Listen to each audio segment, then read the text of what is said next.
live your own stream? No, I'm not! Shut up! What? Shut up! I'm not watching. No, shut up! Shut up! Why do you have to say anything? Leave me alone! I'm being bullied. How is the Rosemary stream? Great! I walked in, I just want to say hi and congrats on like 2 years of membership, and she was playing Yu-Gi-Oh! And I'm like, shit, no, I have to stay. She's playing Yu-Gi-Oh!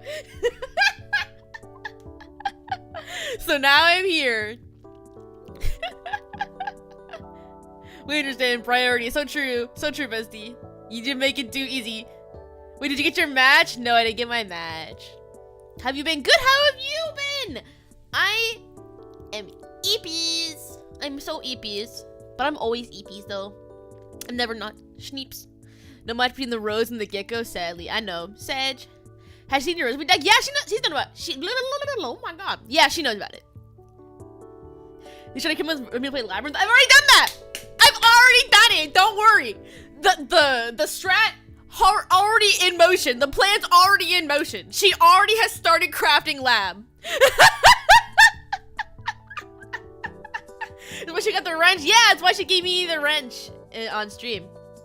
It's because I made the Rosemary deck. Nerd. What do you mean? What do you mean? Don't you love your Oshi, aka me? Did someone say lore? Yeah! Today's a lore dive stream.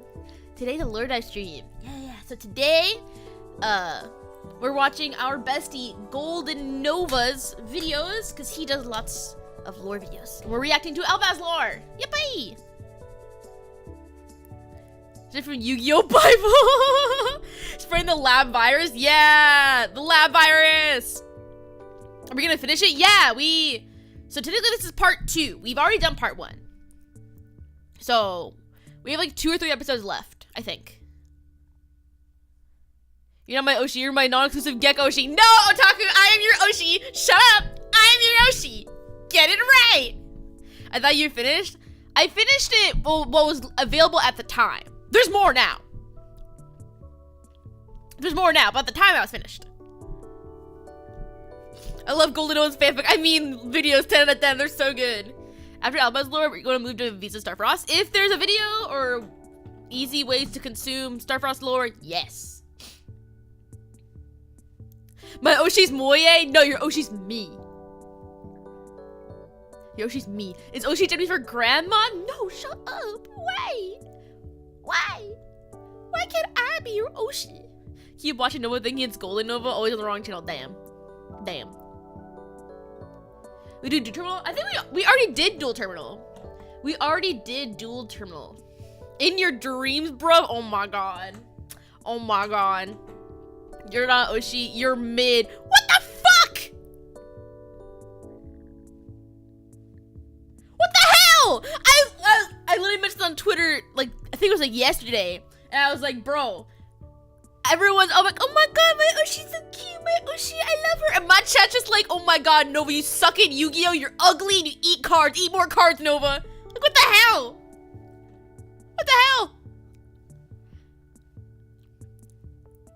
Why can't my chat be like, oh my god, Nova's so cute, and so pretty, and so sexy, and so smart, and has big boing boing, and has a fat dumpy, and I love her. Yeah, why doesn't chat tell me that, huh?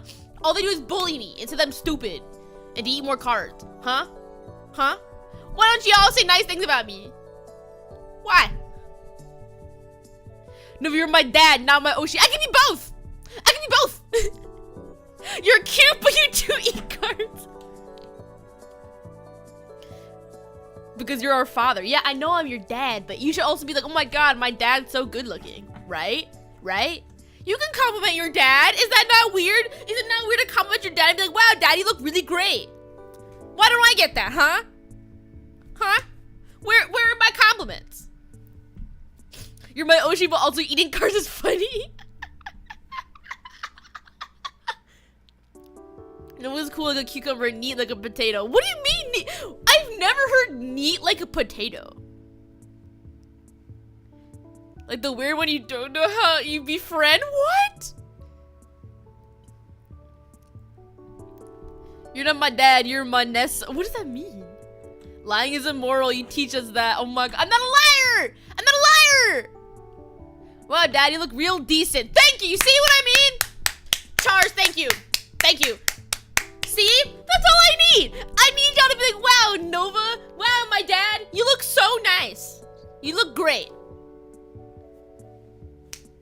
Why do I get that? Who gives comments to my dad? I do!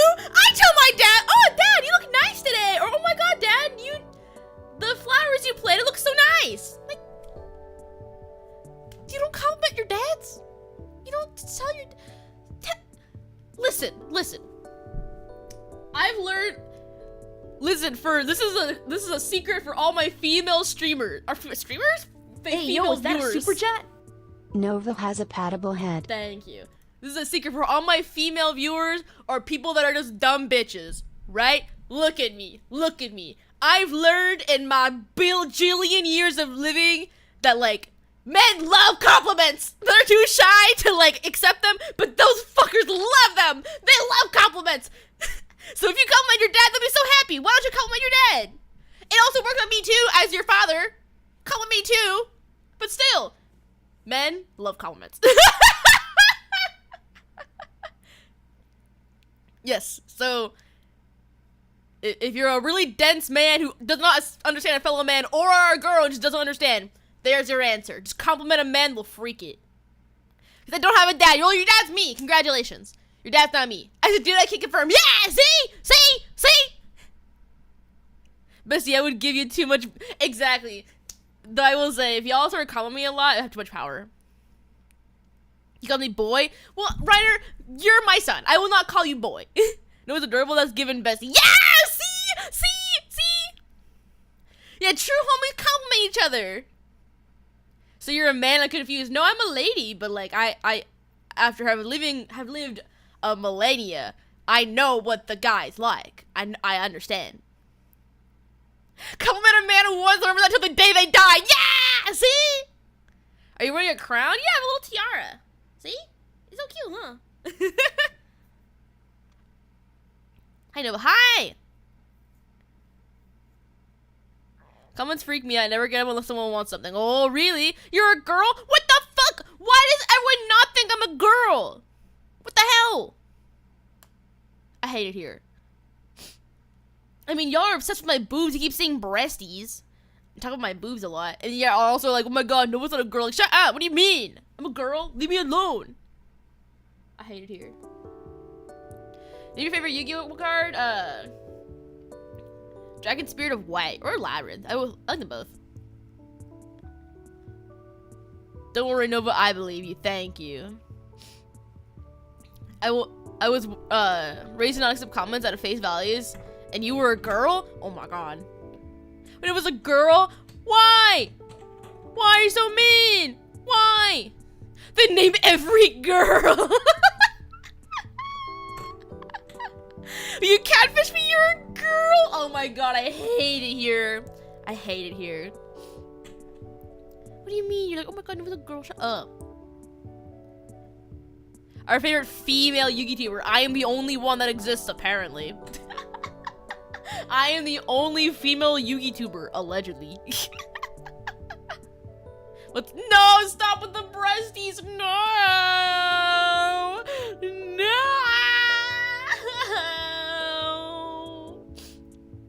I hate it here. I am just a guy. True. I feel like guy is gender neutral at this point. What are our favorite femboy? No, Liga's not a Yu-Gi-Tuber because tuber implies YouTube. So unless they actively upload on YouTube, the tuber is not a part of them. Unless they hop to YouTube, they are not a tuber.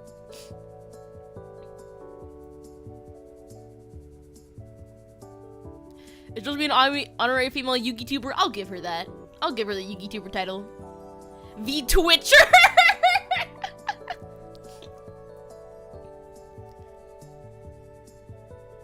I just got one my man, dude, guy. Gender neutral. Yeah, it is.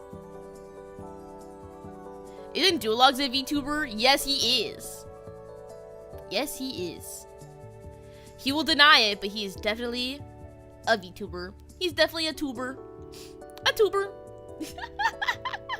I still think your cousin Trish is the better Ice Dragon. What the fuck? I know I'm new here. How long have you played? I've played Yu-Gi-Oh! Like a year now? Has it been that long? Oh my god. Yeah, it's been about a year. Whack. Whack. But anyway, has it been 1.5 years? Whack. I don't know how long it's been since I started playing Yu-Gi-Oh! I'm here. The Striker player's a VTuber. What, Red New? Yeah, Red New's a VTuber. You can be a dad without a wife? What do you mean? I could be a single father, you bitch! I hate it here. I hate it here. But we do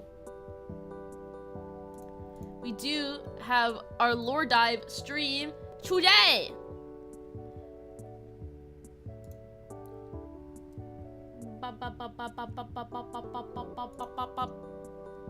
That's on Sorcel players? Sorcel's silly. Sorcel? So silly. Here we go. Class is now in session, baby. Class is now in session. Chop chop. Class is now in session. Everyone get in your seats. Get in your seats. Did our moms die? No, we have several moms. You have several moms. Yes, everyone get in your seats. Get in your seats. Shut up, Discord. Get in your seats. It's time for class. It's time for class. See, ready to take notes? Yeah, good. We'll have a test after this. Also, do you like our little our chalkboard? Oh, it's a whiteboard. We don't have a whiteboard. We're too poor. We're too poor for a whiteboard. But do you like our chalkboard? It's cute, right? It's cute. Do you owe all of our mom's child support? No. We're all married, so I don't owe them child support. Gun vs. Jack live duel on stream. That's the thing. If we get through all these too fast, how do y'all? Okay, I'll make a poll about that later. But essentially, if we get through all these, either A, we'll just throw up a random other lore stream, or we can do VA duels, or watch the VA duels. I don't know what we'll do. We'll watch one of them. We'll watch something.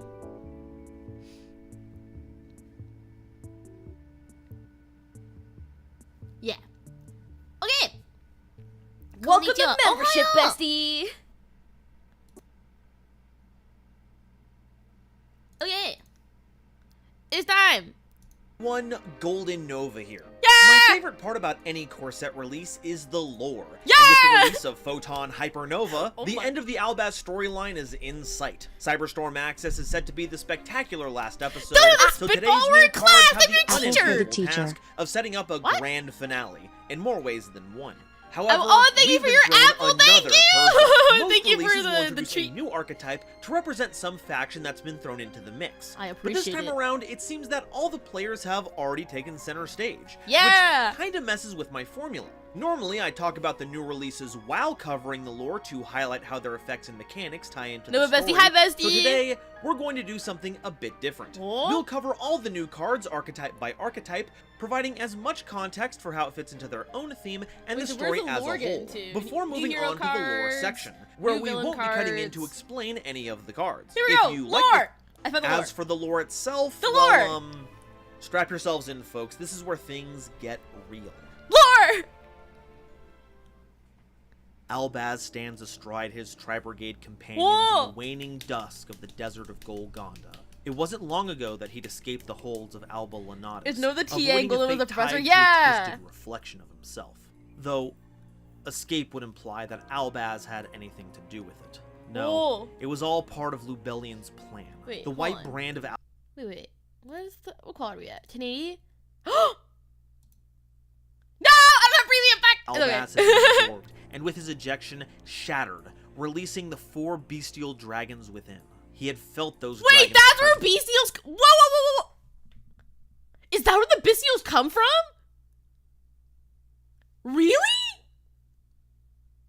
I don't know why. I thought they were just like guys. They were just like little dudes. I don't know why. My brain just didn't think. I thought they were just like guys that were just there. I didn't know the Bastiles came from there. So gay intercourse. Okay. They came from the hole in Brazil. Yeah! The power of the sword soul and the ice jade.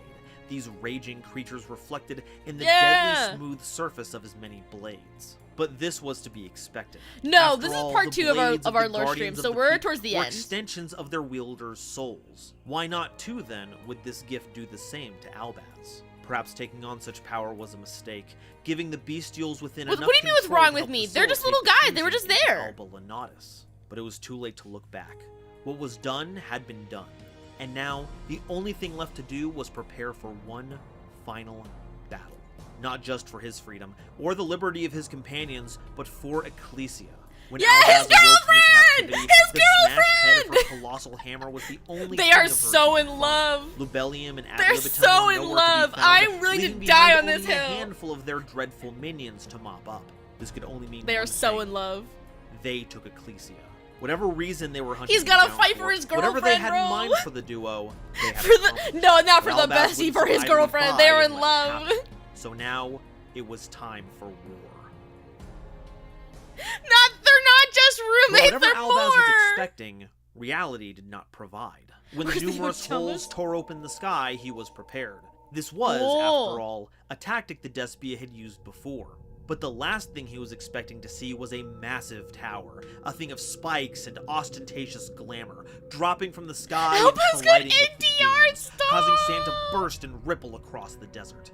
And following that, a massive dragon with 2 gnashing heads and eyes full of bloodlust. It Whoa. reminded Albaz of the Nexus back in Dogmatica, and at its center, where once a golden idol maintained the balance of these twin dragons, was Lubellion, Aluber's beast. He's so hot! Sheathed in white silver armor hiding shrouded scales. He's so hot! Ominously, the being that would be known as Albalos hung above the battlefield.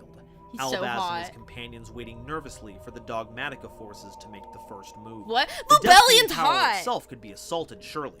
But the only Am I one wrong? with the ability to meet Albalos in battle was Shreg, and no single person could hope to win a battle against a thing like that. Right as the tension seemed to be at its peak, Lubellion stepped forward, reverting to their humanoid form, the twisted reflection of Albaz so that now hot. held the world in its hands. The jester of Despia, not one to pass up an opportunity to amuse himself, He's so taunted hot. the pesky force that had arrayed themselves around him. Many had joined their ranks, but were there truly no sword soul left to mount a counterattack? Surely they hadn't all been wiped out in the attack. They were such as no one's evil gifted cloud swordsmen. boyfriend. Leave Perhaps me these alone. surviving ice jades had simply ordered the sword souls Leave to me remain alone. and protect them, cowards that they were. Albaz, enraged, Wait, Albaz demanded to know Lubellion? where You didn't Ecclesia know was, that. but Even I Aluber knew that continued to one. play his games. Ecclesia? What a familiar sounding name, but there was no one in his ranks by that name. Albaz screamed in frustration, but knew there was little he could do. Huh? Without his dragon forms, he had no way of taking the fight to his nemesis. And what would he even do should he get up there? Fight that colossal dragon with a single shard of ice? Hopelessness didn't even begin to describe how the rebels felt in that moment. No.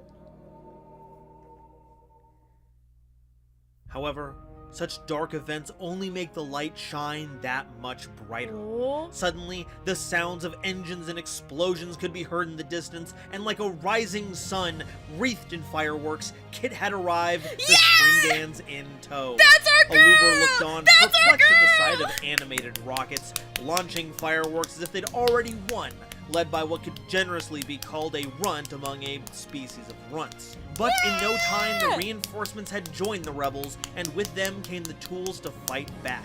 Sargus, having last been seen as a respectable the guy but existed. out-of-practice hunk of metal, now stood proud as the conqueror of the Therian arena, Let's wearing go! his champion's belt with pride. Yeah! And Shreg, already not wanting That's my firepower, boyfriend! was given a substantial upgrade by Kit. By utilizing the power of the sprites, Bucephalus II was created, a weapon that combined the blue energy their weapons already fucking possessed go. with the fires Let's of a raging go. volcano. Let's go. But He's this so only serves hot. to amuse Aluber Everyone in even this further. plot is These so were all hot for no trinkets, mere reason. toys to add to their collection. Not one of them could scratch the glory of his branded empire. And these specs needed to learn their place. He's a furry. What do you mean? So, Shraig's with a the power guy. of both He's just a brands at his guy. disposal, Aluber reached out and pierced the veil of reality. He could What? sense the great serpent, its corpse still strewn across With the hole of the Brazil in it! time not yet having led to decay. And far away, he could sense the body of Long Yuan, the traitorous sword soul, crushed under a mountain of ice at the hands of Mirror Jade. I did see Two this pieces guy. that could be I did see together it. to form a wondrous creation. What? Aluber beckoned one of the holes to transport Long Yuan here into the very head of the dead serpent. And by pouring the power of the Beyond into this dreadful chimera, the Sword Soul Dragon of the Abyss was born. Yo! The newly reborn Long Yuan, their once tactical and cunning mind, now clouded by animalistic rage, cackled in delight, knowing there was now a chance to collect vengeance from the one once known as Mirror Jade. Seeing this, Albaz knew there was no time to lose, for there was no telling what other sinister abominations Aluber would throw at them, and at his behest, Shraig commanded the Tri-Brigade to attack, and with the Springans at their back, the battle had begun. Aluber assumed the form of Lubellian once more, and began to call his forces to his he's so side. hot. The four bestial kings, Druidworm, Magnamut, Serenir, and Baldric took flight, while the dregs of Despia poured forth from their shadowy theater. And joining these forces was another dragon, with wings of stained glass and scales of sickly brass, tied by bloody strands to its rider, a woman of pale complexion and even hair, contrasted by piercing red eyes and a crimson dress. This must be another of Dogmatica's saints, Albaz thought. If Aluber will not talk, No, my perhaps girl. she will. The It's Tri-Brigade not fought Moye back with either. their weapons, while the Springans launched themselves with explosive, wild abandon. Albaz found himself embroiled against the Despia, locked to the ground and unable to ascend to continue his hunt for Ecclesia. But this wouldn't be the case for long. Wait, were you with the Hypno With the and swipe of Cure? mechanical claws, Kit came to Albaz's aid, asking if the young dragon had any plans. With a moment of clarity, Albaz thought back to the first time he and Ecclesia had met Kit, running away from the Springans' impromptu assault. Back then, he had utilized some form of his power to animate one of the many machines abandoned in this very wasteland. Whoa. It was a long shot, but perhaps without the influence of the bestials inside him, some new power could be unleashed to its fullest. And so, Albaz did as he had before, though instead of subconsciously, with purpose. The fit He was an reached out to the upgrade? spirit within No! Mercurier, the tiny bird that had been gifted by Shraig back when this whole odyssey had begun. He bonded that spirit with the machines Kit wore, and within moments, the metal started to grow and change, attempting to fit the righteous dreams and wishes contained in all their hearts. And in a blinding flash, a new tool of victory had revealed itself, as a name flashed into Albaz's mind. What? Lindworm, the Gun Hammer Dragon. This power did... I've never seen this card before, but that is so sick. That is so not sick. go unnoticed, however. Long Yuan, driven now only by his thirst for revenge, witnessed this and brought all of his crushing I've never seen power it to bear before. on Albaz That's so and Kit, sick. hoping to wipe them from existence before they could take flight. But Long Yuan was not the only one seeking revenge that day. Before the killing blow could be struck, a wall of ice, that damnable ice, manifested as a shield, heralding the arrival of Adrian. Having finally come to terms with their mother's death, the last of the Ice Jades had arisen to the rank of Adrian Jaimir, taking on all the power the station of Empress entailed.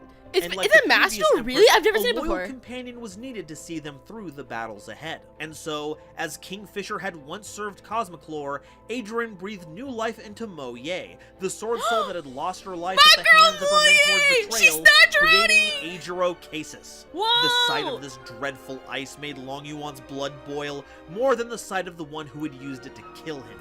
And so, before vengeance could be taken, Moye's the ice had to back! be crushed first.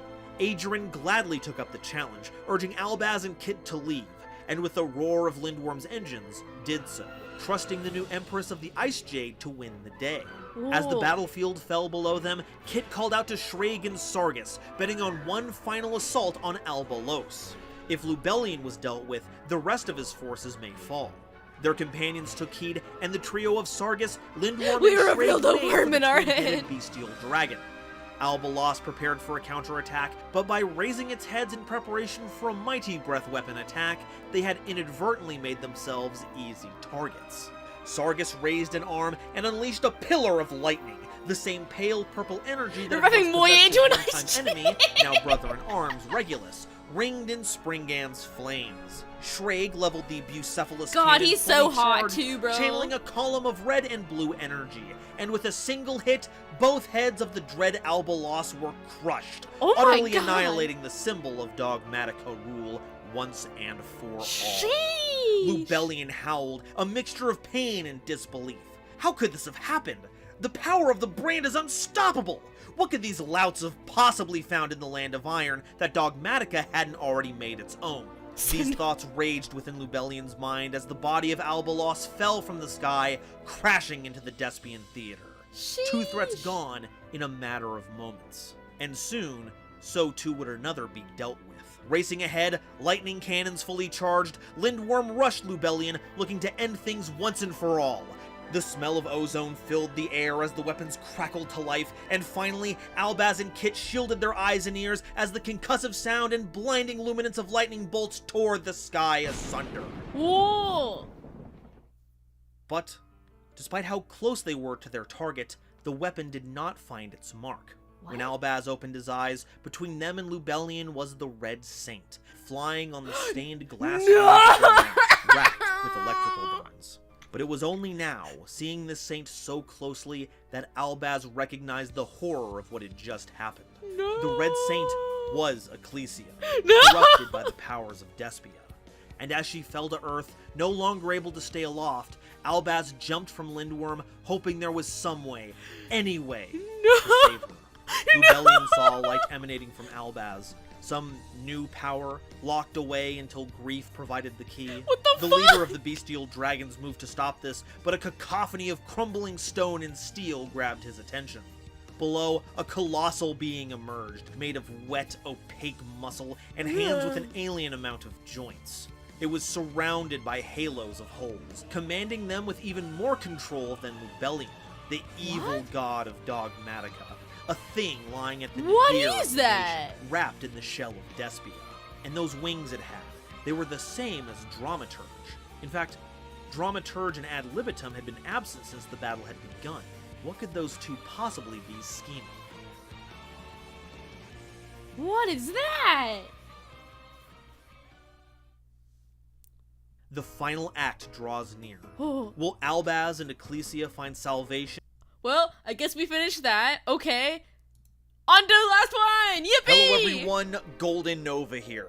You've been waiting for it, I've been waiting for it, the thrilling conclusion of the Albaz storyline. Here's lore. The events about to unfold. Let's take a look at some of these cards and see what their implications are, and in the case of conflicting theories, what I believe was the intended messaging. First off, I'd like to cover the new Albion form. This draws parallels with the other two Albion forms, which means this is some kind of true or ultimate version. I also think it's worth mentioning the Ice Blade Shardhorn. Hey, yo, is that a super chat? Because I think it's a pretty The nice valuable narrative box payoff. sex What's is a the real only downer, canon though, is source. that we All only the see other Inkhead things as are an made Albion up on theories two from cards, fans, neither pretty of much which a directly fanfic. interact with any other card. This in turn means we won't have a clear perspective on the events of the story, which is pretty anticlimactic for where we're at, not gonna lie. What about Aluber? Well, that's also a bit of a mystery, but there are a few things we can infer from the art and mechanics. Notice that Aluber is a tuner now. How'd that get there? Well, a focal point of the image seems to be the red diamond that's now in Aluber's possession. I And hate the that he's a closest thing tuner. we've seen that matches that item is the jewel in the hilt of Cartesia's sword, an item that has had zero plot significance up till this point. So, while this is speculation, So silly. this red gem may be the artifact that granted Aluber that tuner status. Go with me on this here.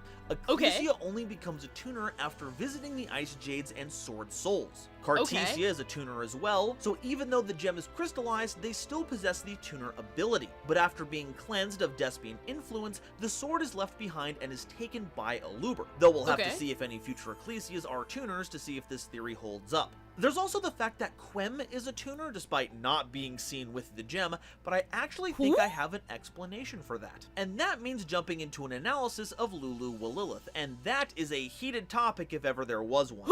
I've never seen these cards! What the heck is up with that name? Well, previously we talked about how a lot of elements of this story draw from the Book of Revelations, so it won't surprise you to know that there's some more religious connotations with this. I love this for us. Luluwa is the name of the oldest daughter of Adam and Eve, and Lilith is the name of the first wife of Adam, and if you've played any amount of fantasy anything, you'll know that there's a few demonic implications on that. Now, why would they combine the names of what is the demon queen with what would be the prototypical woman in that mythology? Probably to mess with us, because discussion online seems to boil down to the question of if Fleur has been revived and is back on the side of good, or is still possessed by evil. And I'm gonna let you know, my interpretation is that the Grand Knight of Dogmatica is still under the sway of the Despians. At least at first. But let's take a look at those synchro requirements. A level 4 tuner, and any number of non-tuners. Now, you could have any combination of non-tuners that equal 8, but for mind-broken Flair, I think it's safe to say that the implied non-tuner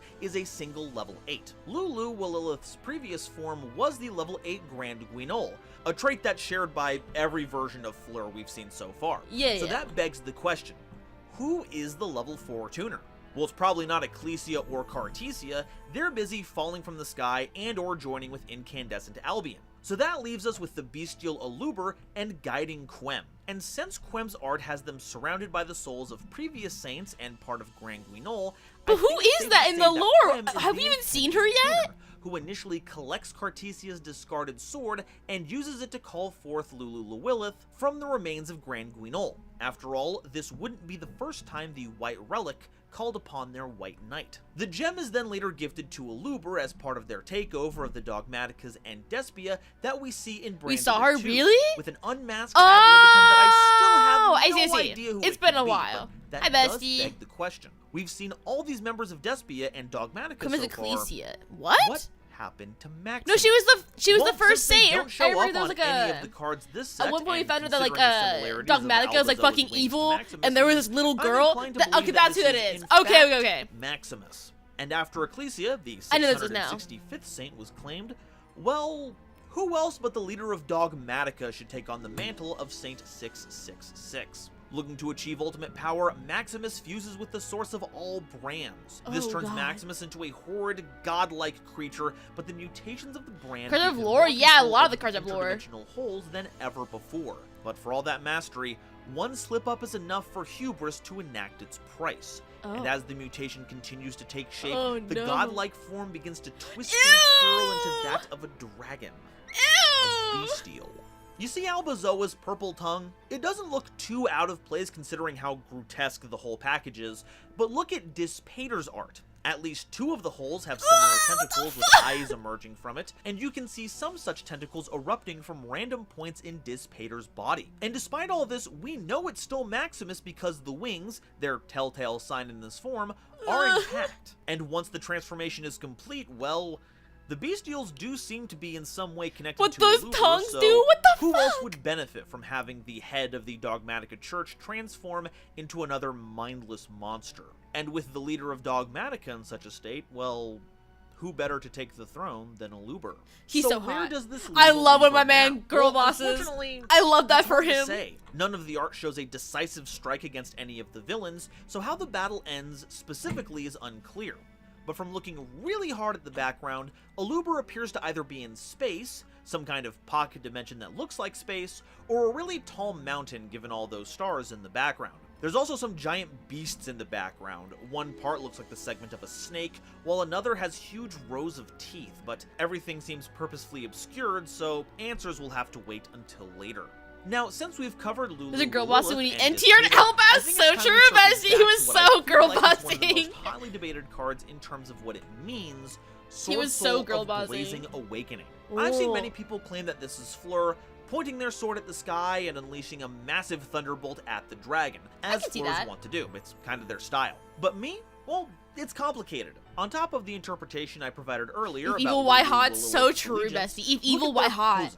Sure, the sword is raised to the sky, but the eyes aren't following it. That isn't the stance of someone looking at their target to unleash a punishing ranged strike. It's looking almost in parallel to Despater, like a warrior raising their weapon in honor of, or to receive a boon from, who they're fighting on behalf of. And let's also not forget the mechanics. Normally, the Sword Soul spell cards have a second effect that changes the level of a worm or Sword Soul monster you control when banished. Instead, Blazing Awakening has an effect that can recycle itself if your opponent controls a ritual, fusion, synchro exes, or you can watch part 9 first if you want to watch without spoilers. I mean, the point was a lure of a lore. I've already seen most of it. Actually, it's the episode I haven't seen yet, technically. More confusing when you factor in the energy that seems to be erupting behind Lulu Walilith. Aren't the best villains hot? Sephiroth, Griffith, identical to the energy seen in Blazing Branded King. So Albion NTR is now spelled GNTR, the G is silent. Attacking Despater, but it could also be what snaps Lulu Walilith out of the Despian's control.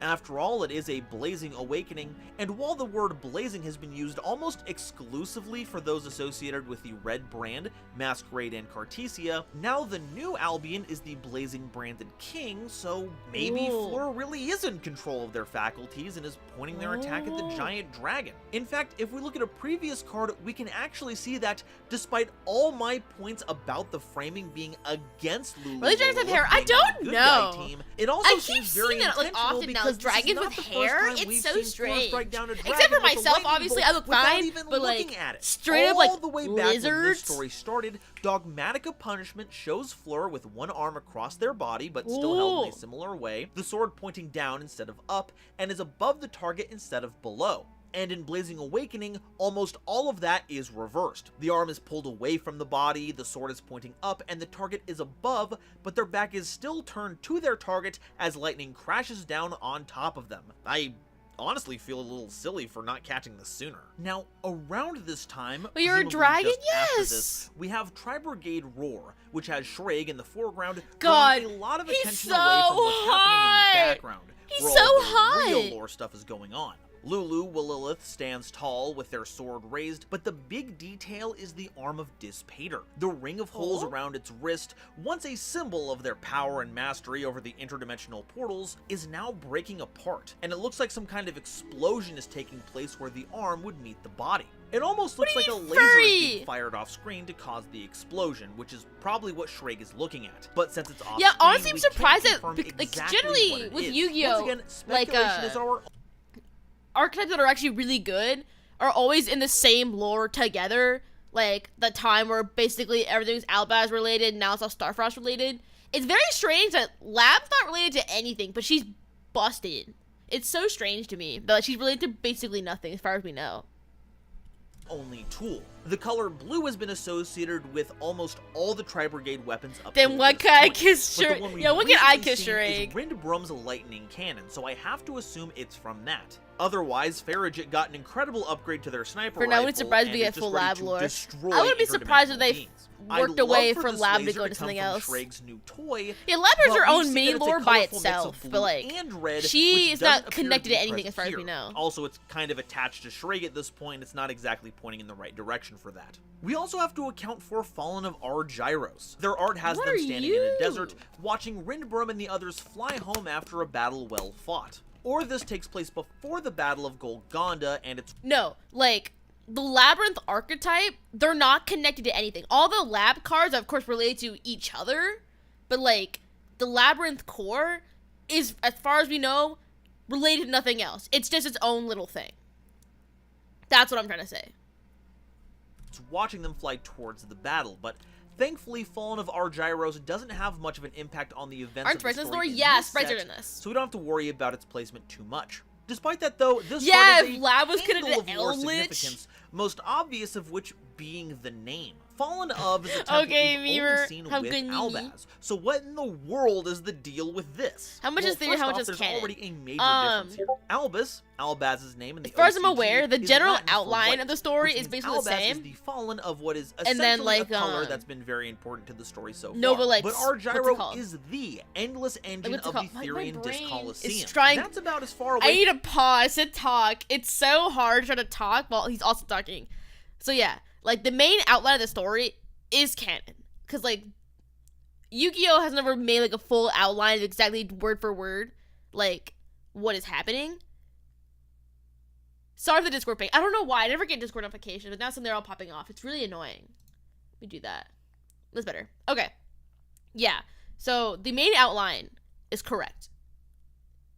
Yeah, they're mine. I know they're audible. But all the actual like minute details, yeah, Golden was just making whatever sounds cool. From the abstract as you can get. And because of that, we can start making some more well-reasoned speculations. We've established well, yeah, when it goes into Master Duel, they make their own thing, like word for word exactly what it is. But as of right now, Bray doesn't have one. The Springans and all, and possessing the Disc Coliseum to turn into gigantic, like the Springans possess machinery. And since it appears to be the big decision maker of the sprites, I wouldn't be surprised if the name referenced this creature falling out of grace, or just being separated from, the core Argyro system. And we know they've been separated for a while because a lot of items here indicate that this is Sprite Spring. It has the jacket used as part of its containment device and has red energy going out one end and blue out the other. I need to add Sprite to my Sprite deck. I always forget to. The inclusion of Sargass's necklace is a bit concerning. It looks very much like they're remembering a fallen There's a lore book in comrade. Japanese. Oh, you're right, there is. Isn't present in Sargass's new form, so it might have been left behind as part of that transformation. I don't know if there is or not. Hoping they're okay. But the most concerning aspect here is the armor, as it bears a striking resemblance to Lubellian. Yeah, I'm surprised we haven't gotten a story features are the holes in the chest plate and hands, reminiscent of where the branded jewels would be for Albaz and Aluber. The segmented wrist armor is a dead ringer for Lubellian, as we see it in multiple of their iterations, and most of all, the helmet looks pretty draconic, crowned by Lubellian's horns. What does that even mean?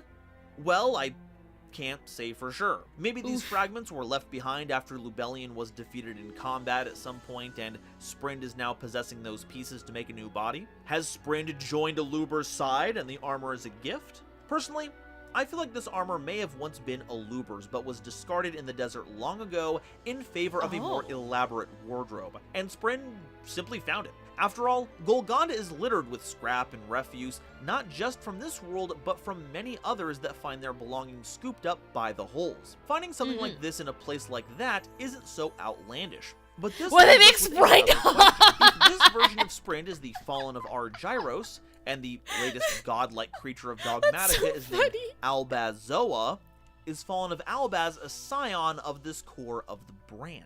This will hopefully be one of the focus points of Season 2 in the Albaz storyline. The boundless open land shows Albaz and Ecclesia, joined by Rocky and Mercurier, are off on a new adventure, looking to explore beyond what was previously the closed-off and isolated land of the Abyss, presumably on a mission to find Aluber and find out what they're planning, as well as maybe saving Lulu Willilith if they are in fact part of the bad guys now.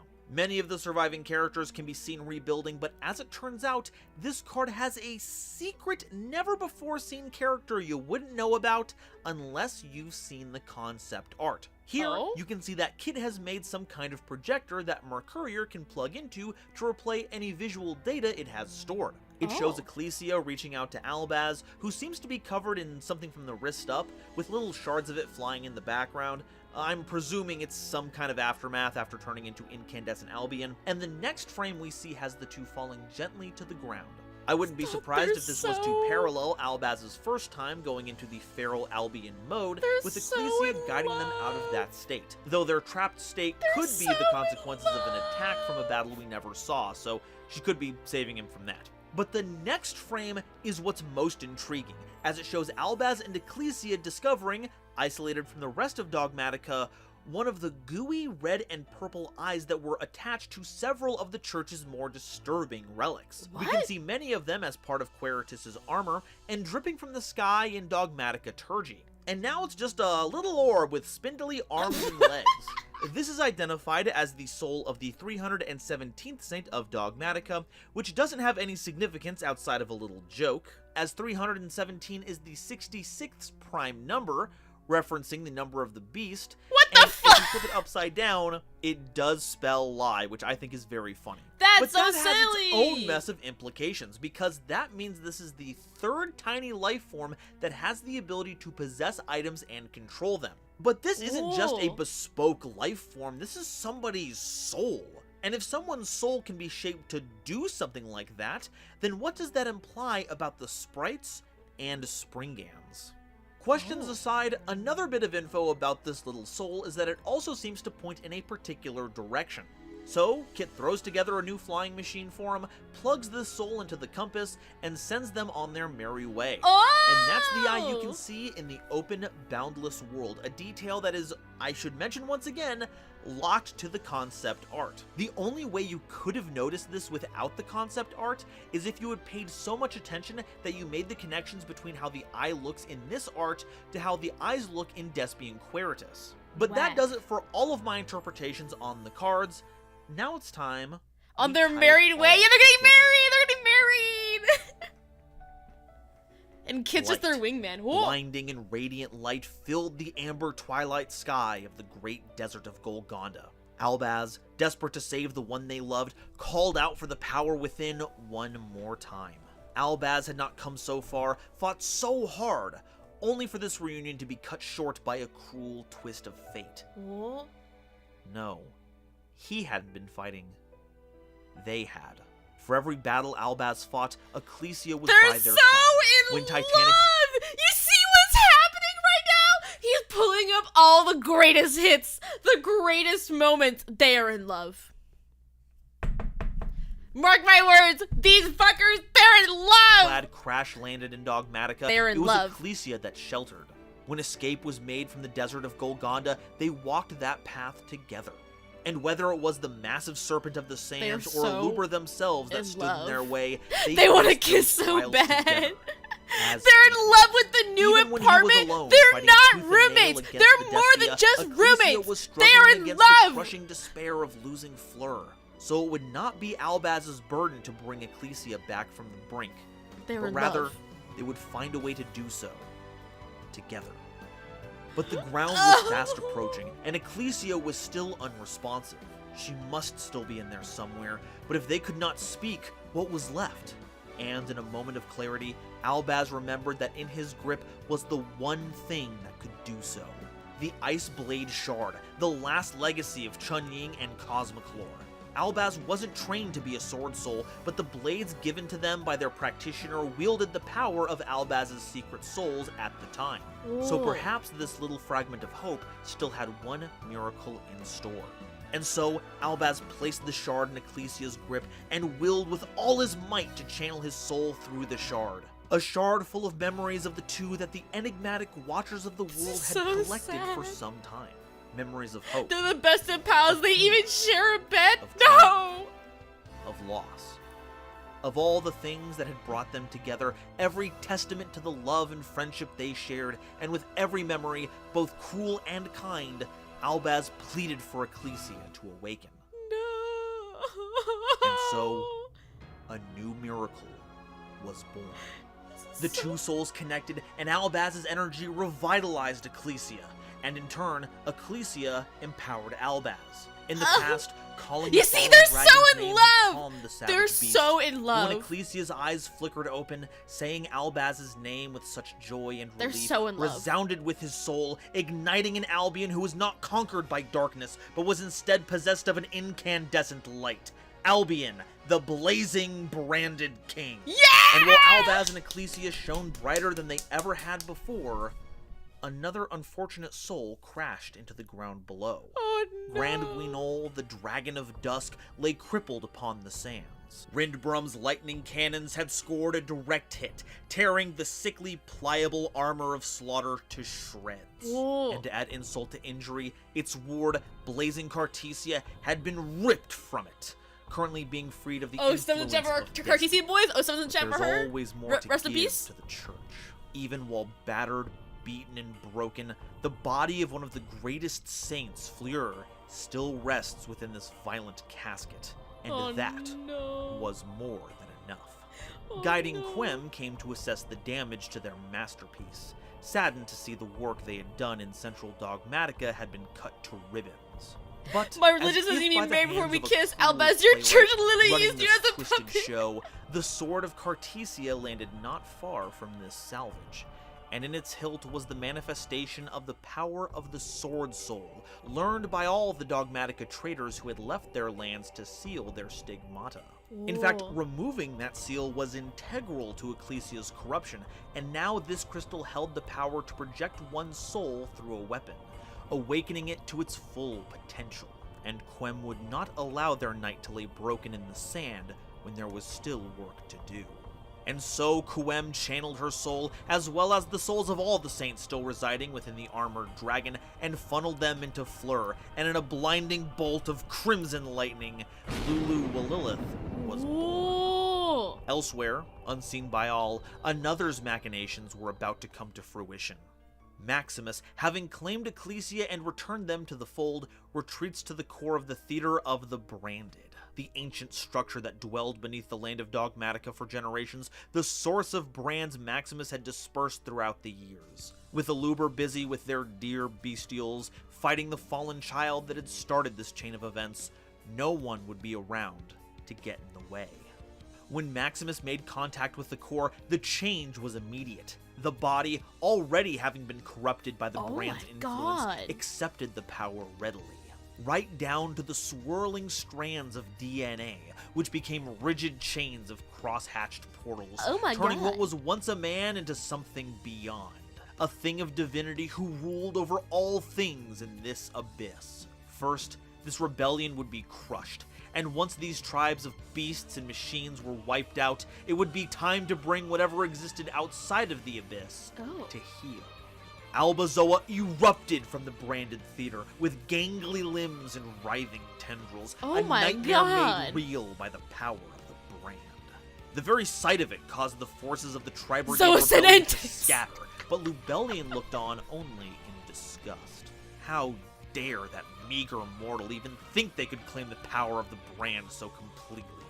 Though, considering how power-hungry that cleric was, Aluber had only himself to blame for being so careless. Still, perhaps this turn of events could be an opportunity. As Zoa rampaged, Lubellion spied the dark tendrils slowly creeping up from its sickly alabaster hide. Arms grew from places that should not be, and horns sprouted from its pallid brow. For the power of the brand was not one that could be tamed. Its magic could not be shaped, but rather it is one that shapes the user. In moderation, it brings forth the power locked deep within the heart of the user. But with so much of it coursing through Maximus's veins, such power would not remain subservient, and would instead shape the user to its liking. And thus, the bestial Dispater was born.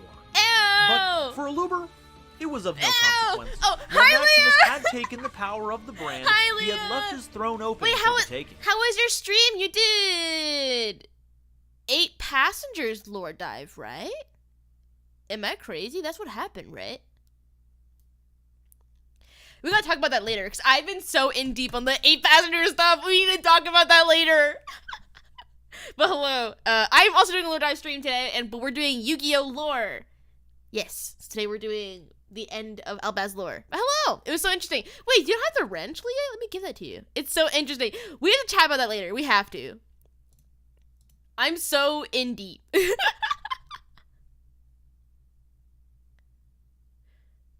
Welcome to Dragons and Church. Yeah. Yes, please. Yeah, after stream weekend. After stream, I'll message you. But yes, we're at the peak part of the lore. Hold on. With many so much stuff's happening. Unattended, it'd be rude to keep so many dedicated vassals unattended. And with Quem's return, the crystallized power of the Sword Soul was now so in his hot. grasp. He's From so this hot. point forward, whatever happens could be dealt with accordingly. We're shipping and Yu-Gi-Oh! With and the everything. Dogmatica Yeah, we're Church shipping Yu-Gi-Oh! forces at his cards. command and a fitting prize in I ship hand, Albaz with me. Aluber decided it was time to move along. Perhaps as a way to regroup their forces or to follow up on schemes already in progress. He's so Regardless, pretty. this isolated land And would evil, not be and so that's what isolated makes him for much hot. longer. And that's what Aluber makes would him be the hot. first on stage for this glorious new act. Not the Clussy. A new chapter Stop of the bringing up battle these unfolds. clown. Leave me Albion, alone. the incandescent dragon, joined the fray, alighting the battlefield in golden flames. Lulu Willilith rained down vengeful lightning. The bestial Clussy, I hate it here. Adversaries from the ground like Welcome so to many membership, ants, bestie. Welcome crushing back to them in membership, its mighty bestie. fists, all while commanding an overwhelming series of holes and undulating tentacles. The Albion LOC, dodged bolts of lightning What do and I deserve insidious this? portals, evenally engaging the two in physical combat. We are But as thirsty over Albion Yu-Gi-Oh traded cards. Oh blows no, with we the are fallen shipping Albaz and Swordmaster, Ecclesia. That is for Ecclesia's certain. They are in memories of her love. sister rose to the surface. If she could be saved, No, then we'd be like, I why can fix him. not I don't her? want to fix him. That's the thing. And so, I don't want to fix Albion him. considered the options and rushed Lulu Willilith with all the force at its disposal. The Swordmaster was ready, inflicting a grievous hole wound is on a the hole! mighty dragon as it charged forth, but not without trading blows. Stop! The Ice Blade shard dug itself into Lulu Willilith's shoulder, and Albion projected his soul, reaching out to find some part of Fleur that might remain within. Fucking 07, bro. And so, another miracle was born. Whoa. Fleur's stigmata had been sealed before it could become a brand, but their soul was still needed. And so, Fleur's body was possessed by many other saints, burying her soul so far deep that her body could be as a puppet on strings. Oh my And God. by killing Fleur, it would be that much easier to control Ecclesia. But now, there was a chance to bring her back. Albion reached out, calling to Fleur's soul with memories of love, memories of life, memories of hope. This is And so with that, sad. Fleur was pulled out from the ocean of despair, conquering the souls that held her down, and the Swordmaster so was sad. reborn. While Albion had sustained a deep cut, it was thankfully not fatal. But it would be up to Fleur to lay the unearthly dragon low. Come back The to incandescent Fleur! dragon She's mustered back, all bro! their golden flames to She's empower back! Fleur, and with the Swordmaster channeling all their might into their new blade, a maelstrom of bolts were sent forth to slay the savage beast. But by itself, it would not be enough. Dispater shuddered, but was a creature from the great beyond. It would take more than that to slay this creature. Is Fleer Shrek back? Weapon's watched back. on, She's so enraged back. he could Oh, not join the fight. Shrek! Bucephalus had been integral in defeating Albaz. He's so but the back. cannon hadn't fired another shot since, and nothing he did be seemed helpful? to be Okay. working. If only Kit had been there to perform repairs. And as it turns out, the tiny mechanic was there to help, just not with Shrek. Because while the new Tri-Brigade arm wasn't functioning, Ringbrum's lightning cannons still did. And across the battlefield, the same concussive So blast was funny. heard, rocketing through the sky and catching Dispater in the chest, Shrek! blowing one of their arms clean off. It appeared that the blue and red lightning had come together to form a power that could rival the Bucephalus cannon, Not which itself was Shrek. powered by the combination of blue and red sprites. And so, with victory in God, sight, he's the so forces hot. of the Tri-Brigade leveled their weapons, while Dispater howled in pain and anger. Shrek and as is the two dating forces Brigitte. clashed for the final time,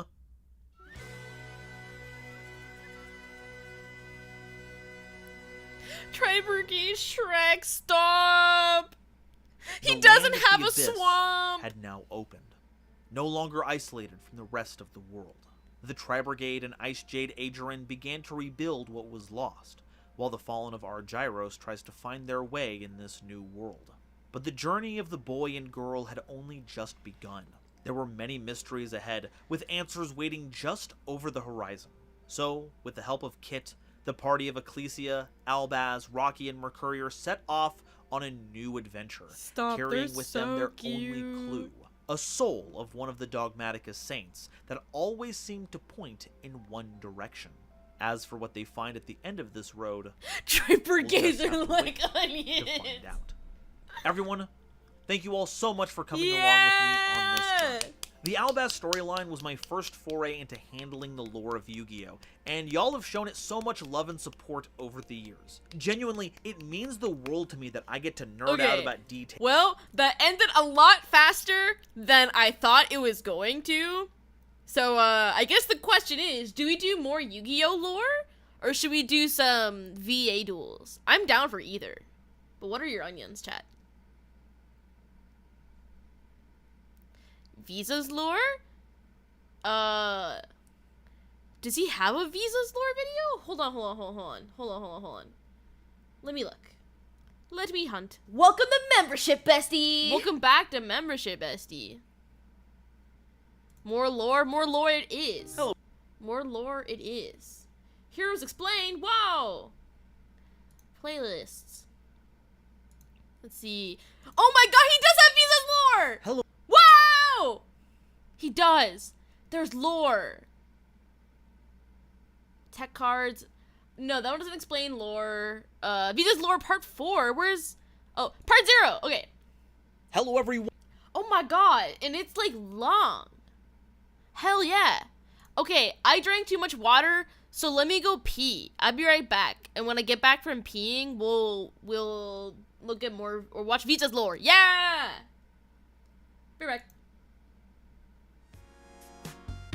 Oh, that's the wrong screen. Whoops. Here we go.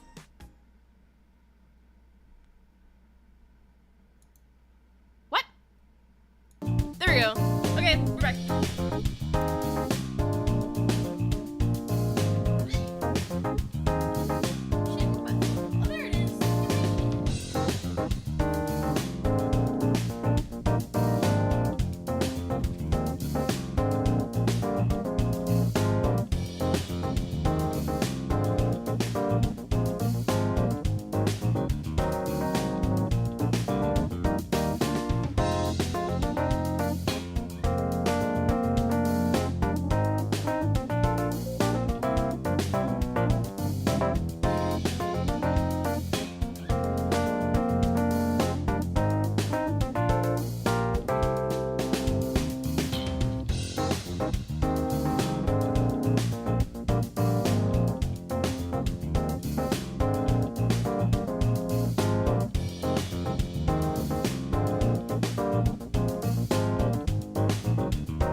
Mr. Golden Nova? Is that my bestie, Mr. Golden Nova? Hi! P rating? I was never here. Yes, you were. Shut up. P rating. I'd give it like I'd give my P about about 5. Damn, she found me. I know. Sucks to be you, bestie. Truly.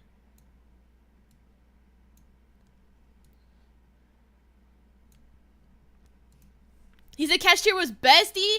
What the fuck? No, what the hell? Your membership question? I didn't see it because I was peeing. What was your membership question, bestie? How yellow was it? It's pretty clear. I don't think people realize this, but I drink a lot of water. I drink like a ridiculous amount of water.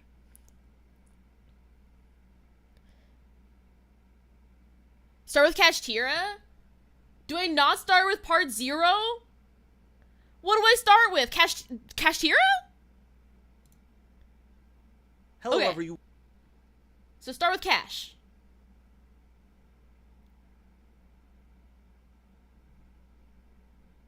You would think you want part 0. Okay. Yeah, you'd think part 0, but I guess so to start with Heartbeats, ladies, lure, then tell everyone that I'm super smart. ST, you are so smart. You're so smart. Until the 3rd set in, Scareclaw and Tearlament are basically very explained episodes. I see. Okay. Well, we start with Cash. Yippee! With all their cards out of the way, normally we'd move on to tech picks. But yeah, I drink a lot of water. For this theme, I'd like to take a little like extra more people time think. I to drink, the lore so my and pee what's is very going on clear. here. First, a bit of an addendum. Last time, when talking about Tiara Laments, I was under the assumption that Kaleido Heart was under the control of one of the Tiara Laments, probably a member of the ruling elite. This somber figure behind Kaleido Heart in their art was my primary reasoning, with the art for crime possibly showing a stricter form of control. However, I think it's pretty clear now that I was incorrect, as that's not just any old Tiara Lament, that's Chotakaris. And it looks like they're stabbing Kaleido in the back while Vsauce is drawing aggro. Wait! Nova! How did you read Kitkalos? How did you say Kitkalos? Tiara Lament, that's Chotakaris.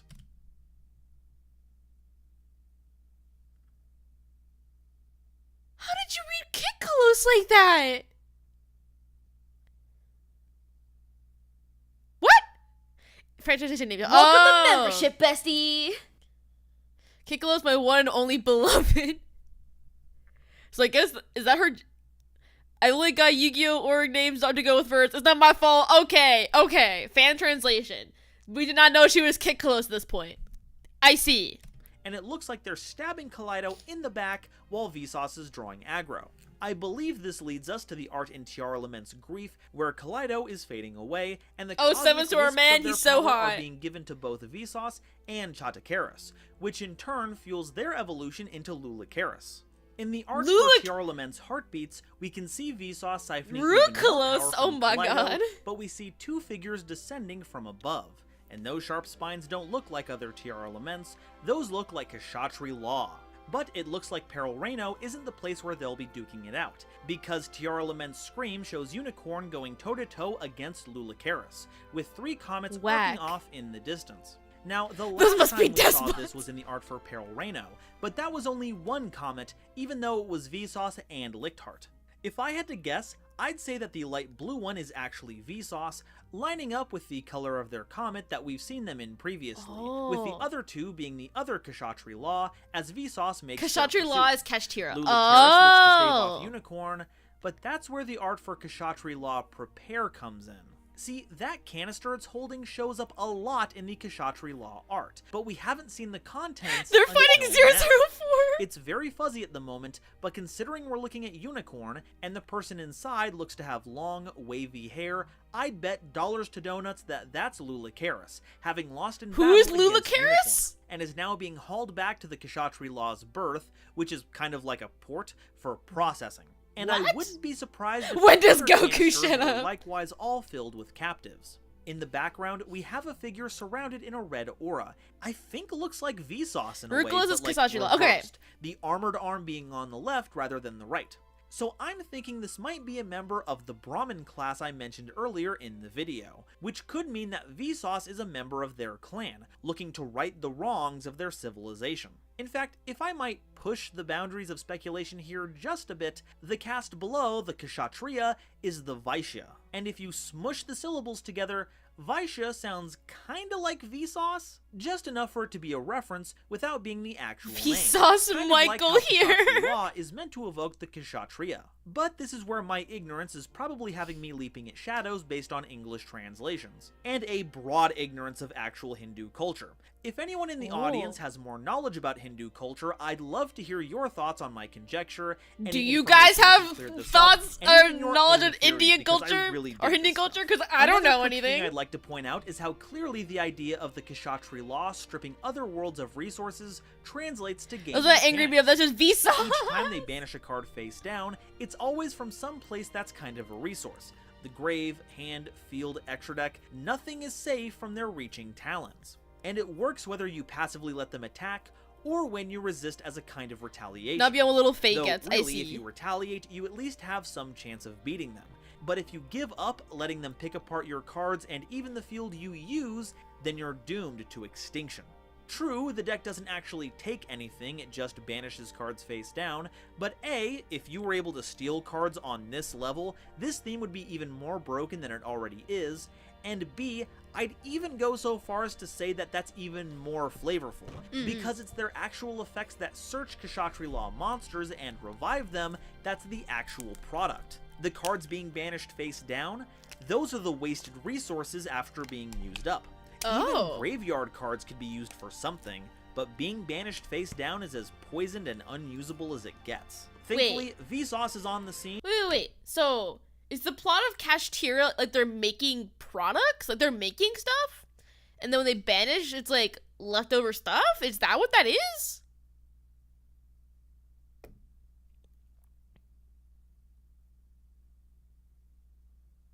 Like, wait.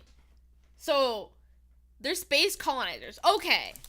So why do they want the other Vsauce boys? That's what my question is.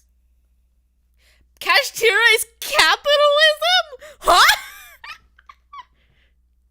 Kashtira, the camera. Oh! They're like Frieza! Okay, I'm telling you.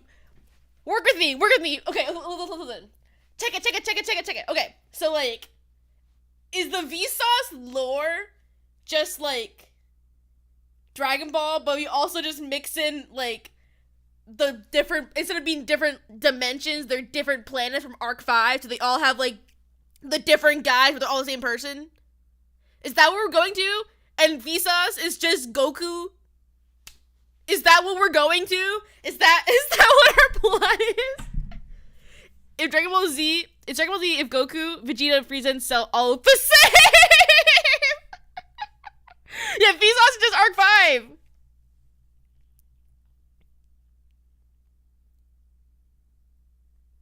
Is Dragon Ball plus Arc 5? Yeah, it's literally what this is. So Rise Heart is Vegeta? No, wouldn't a Rise Heart be, what's it called? Frieza? Because Frieza is the one trying to destroy planets.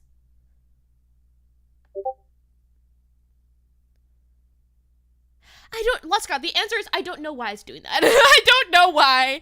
Let me close the Discord completely. See if that fixes it. Reinhardt is Vegeta. Which one's that one? The Sclare Claw is Vegeta?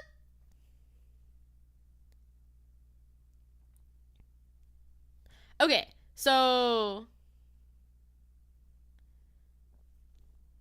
I guess now let's go to part 0? Or should we go... It's different, you accidentally changed it. Is it? Hold on.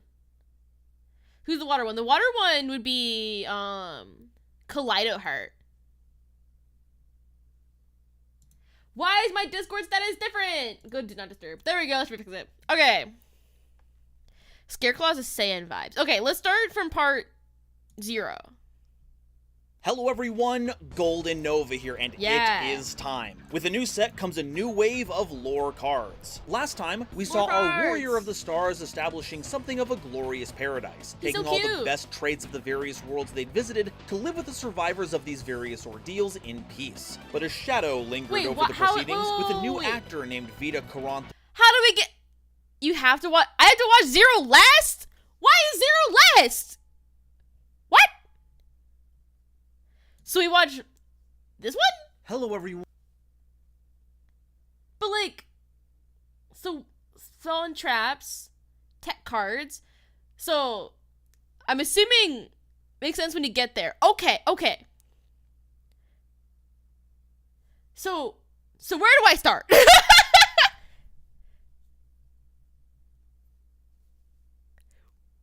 It's gonna make sense. 1, 2, 3, 4, 0, 5, 6. What? Should I go to part 4? Okay. Hello everyone, Golden Nova here. A heaping helping of Albaz wasn't enough. May I just say, thank God Nova's here. If not, I'd be so confused. Alright, that's all of our new cards, and since we covered tech picks last time, let's get straight into the lore. Last we left off, Vsauce had arrived at a planet that is now being identified as the Scareclaw one, in search of another member of the Heart clones. Lightheart had been defeated and subsequently joined Vsauce, while Kaleido Heart was outright slain by Kit Kalos, freeing we got the right names now! Upon returning to the Realm of Fear, Vsauce fought off the Kashtira minions, eventually drawing the attention of their boss. And Riseheart didn't show up alone, as Kashtira Unicorn returned. He's so hot, too. He's so hot.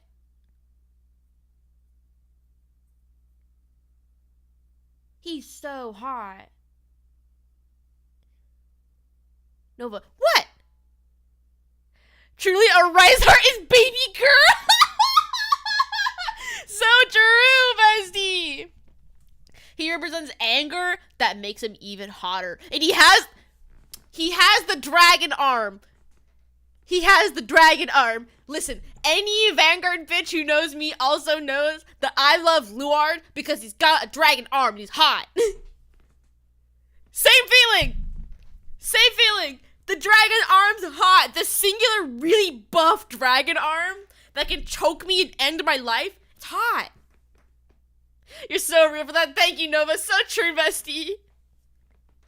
From its excursion. While the timeline is a little muddy, we can see that the Kashtiras arrived either just as or after Vsauce left Pelreno, and engaged Kit Kalos, who had recently upgraded to rule Kalkos, in battle. But the power increase unfortunately didn't help, as Unicorn arrived with a canister containing the mermaid matron within. Now, at first, I thought the canisters might be corrupting the inhabitants, turning them into their Kashtira forms, but I don't think that's entirely accurate. These Crimson Conquerors seem to go around extracting resources, so what if negative emotions could be harvested from subjects to create a labor force? That's not even that far-fetched. Like Scareclaw, the act of causing fear in others, their world is called Reichphobia, the realm of fear, and Tear Laments, their sadness giving way to tears of beautiful pearls. Even the TCG translation of Kshatriy law reveals more information, as Ira is Latin for anger.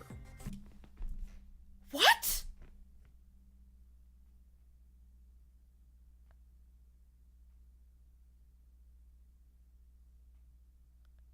What?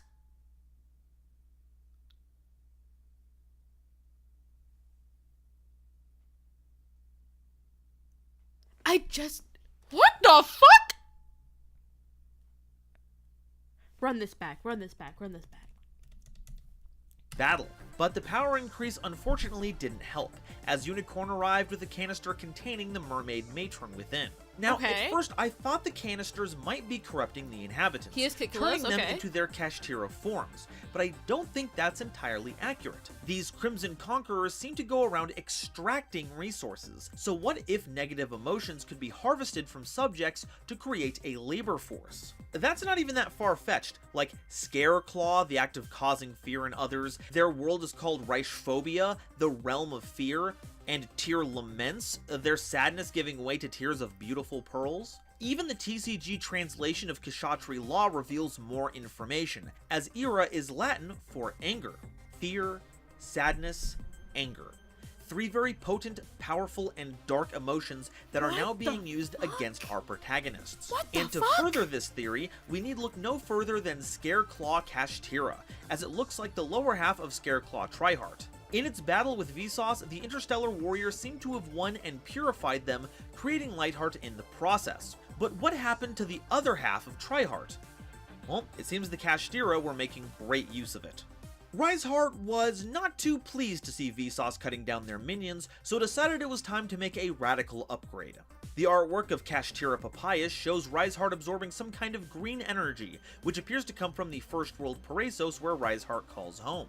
Trivikarma also shows Vsauce doing the same at a presumably later date, but for now, Riseheart then interfaces with one of the Kashtira canisters, using it to draw out their anger, looking to overlap himself with this copy, using the tendrils of the I still can't believe I'm still in like pure awe. I didn't know that like their names were like references to like emotions. Keep like I don't know why I'm still like what the fuck? Yeah, I'm actually flabbergasted. How I picked up a like tier limits, but like, oh, they're sad. But I don't know why the other two didn't like click with me. They're all like connected.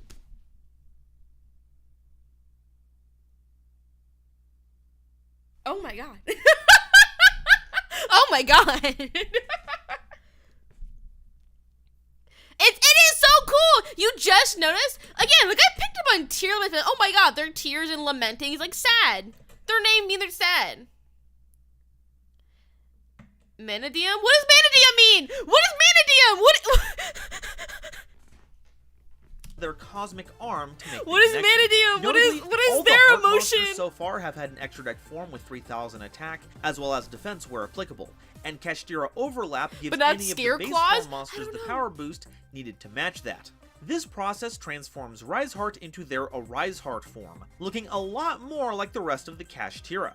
Vsauce pursues a Riseheart into the portal Riseheart had appeared in, and the two clash in Parasos, the 6th world. Eventually, a Riseheart reached out and absorbed Vsauce's blade, formed from the spirit of Lightheart, and so Vsauce was forced to do as Riseheart had done previously, drawing in the power of Parasos.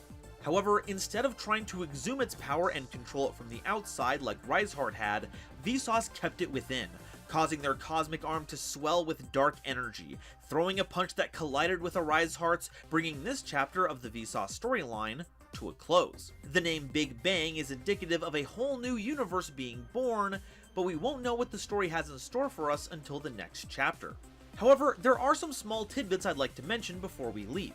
One, it looks like we're actually going to get alternate forms of all the field spells, presumably how they are after the Kashtira influence has been removed. While we don't see this in the TCG translations, the OCG names translate to 4th World Destruction Rhyphobia, 6th World Destruction Parasos, and 1st World Destruction Pelreno. But that one has now become the 1st world of the Graceful Ripple Songstresses. The numbers are also a pretty interesting note, and I think we've reached the most worlds we're going to see, with future sets exploring the 2nd, 3rd, and 5th worlds, and I'm basing this on the fact that all the worlds we have seen embody one of the 6 basic emotions.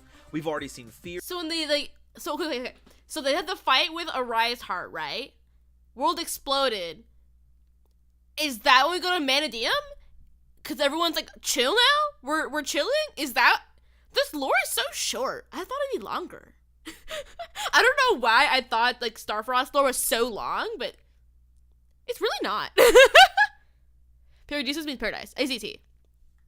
Fear, sadness, and anger, so we're due for worlds that focus on happiness, disgust, and surprise. There's also the Hindu connections that can be expanded upon from last episode, though I do need to make a correction. Last time I posited that a Brahmin-inspired archetype would be revealed to be the bosses of the Kashtira, based on a chart of the Hindu caste system I'd found while researching. But a few of you thankfully chimed in the comments and let me know that one didn't strictly have authority over the other. Brahmins were a higher class, but in regards to their duties, the Brahmins were focused on handling religious duties, while the Kashtira were in charge charge of military affairs. But with that cleared up, while I was trying to figure out what a papyrus was, I found a page that said that papyrus was often used as a proper name for a devil king in Buddhism, specifically of the sixth heaven of the world of desire, lining up pretty well with Peresos, the sixth world, associated with the Kashtira. Riseheart's Wikipedia article also notes that they may be a reference to Oda Nobunaga, one of the big huge feudal lords of the Warring States period of Japan. Not only are they wearing much more samurai-esque garb than any of the other hearts, Oda Nobunaga had a nickname as the Demon King of the Sixth Heaven, so that's something. But that's kind of where my investigation runs cold. I wasn't able to find anything concrete. I tried looking up the first and fourth heavens of the world of desire, but couldn't find anything that stood out to me as connecting them with Tearlaments or Scareclaw. So now, I'm calling on all of you with a special mission. Use this video as a jumping off point, and see if you can find any more connections between what's presented here and Buddhism or Hinduism. Bonus points if those are subjects that you Rise Arm from Ikemen Sengoku? No! You just unlocked a flashback? No! Don't remind me of Ikemen Sengoku! Stop! No!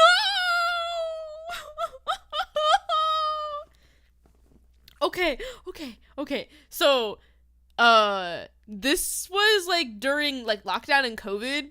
And of course all my money I would get was from doing like video commissions. So I had very little money, but I still had spending money to have, right? And the first time I ever made a purchase and was like, this was a mistake. This was I should have not done this.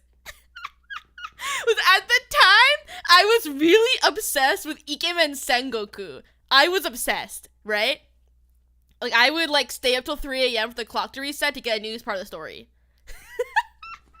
And I distinctly remember, like, cause those have not played it. Like sometimes you get to, like story points where like you have to like grind X amount of like parts, like X amount of like a little like mini, like what's it called? What's the word? Like mini games to like get X amount of points to go through and get the normal one. But if you spend like $3, if you get like $3, don't worry, I'm not spoiling anything. I'm not saying any actual plot points. But if you spend like $3, you get like the really good sussy scenes. And I was like, oh, I have money. Don't mind if I do. So I would spend like, I spent like $6. So I did like once and like another time again. And every single time I would do it, I'd be like, this was a mistake. I should have not spent this money.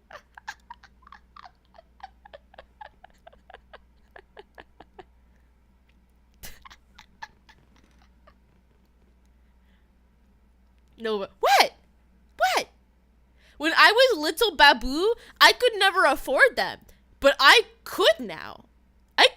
So I spent the money. Was it worth it? No, it was not. Horny before Moni. So true, Bessie. So bait for that queen. Thank you, King. See, you're blatantly degenerate as well. Oh, there's been times in my life that was way more degen. That's a slightly more normal time in my life. So yes, you've unlocked a memory with fucking Ikemen Sengoku. It's actually a pretty good otome game. I will say, if you like otome games, it's really good. It's pretty good. More? What do you mean? What? Any more? Yeah. I've been reformed. Remember, I used to be a K-On profile picture person on Twitter, and like I used to be a part of one of the biggest like K-On Twitter groups. I was so cringe. Was it an otome game? It's like a visual novel, but more geared towards women. K-On Twitter is base? No, they were cringe. I had an N hentai account. Yes, I used to go on forums and be cringe. Yes. people are not both the rock people. Are they really? Your cringe is killing me. Oh no, I was worst. A little Sengoku ninja mice. Yeah, an account? I know, I was cringe. I was so cringe. A dragon never changes their scales, bestie.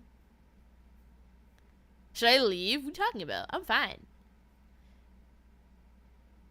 She knows the 6-digit code. Totally an item. Leave me alone!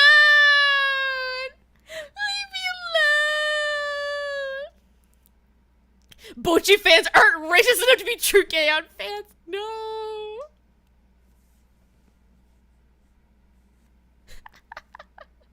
Alright. Anyway, let's get back to some more lore, besties. Next one. Do we go to 5 now? Nova, do I go to 5 or do I go back to tier?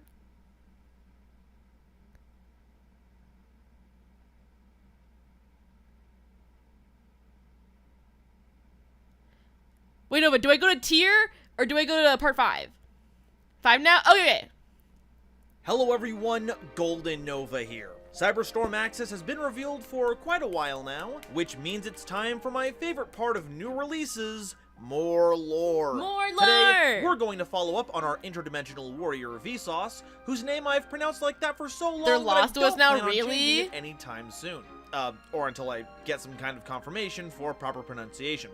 Anyway, last we left our hero, they were squaring off against the malicious Arise Heart, who sought to wield the power of hatred to dominate all they could lay their sinister hands on. Okay. And the last thing we saw was a clashing of fists, with Vsauce having used the Trivikarma technique, and now we pick up in a warm, glowing fairy tale land with more chibis in it. Bit of a scene change, but worry not, all will soon be revealed. He's so or cute. At the very least, I'll explain it as best I can with the information we have available. So, let's take stock of these new characters, tree how they all work together, then figure out what exactly is going on here. Cards. It's time to get to the root of it all with Manadome.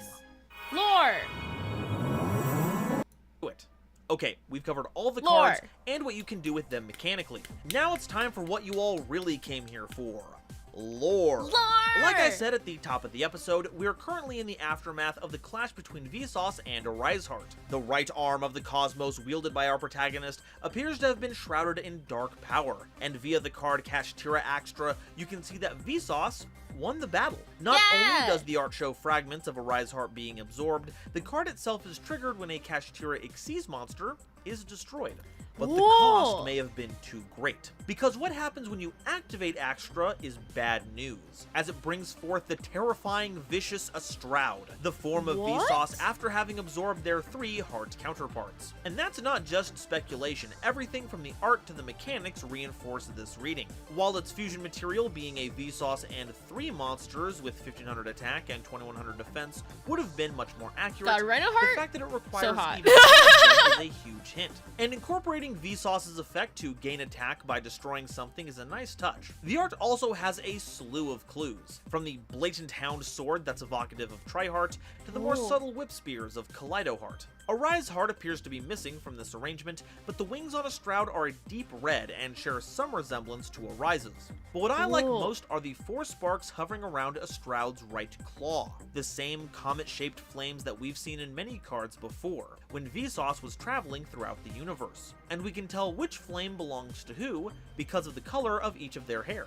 Vsauce is light blue, Rykard is green, Rhino Heart is deep blue, and Rise Heart is red. But what exactly caused this transformation?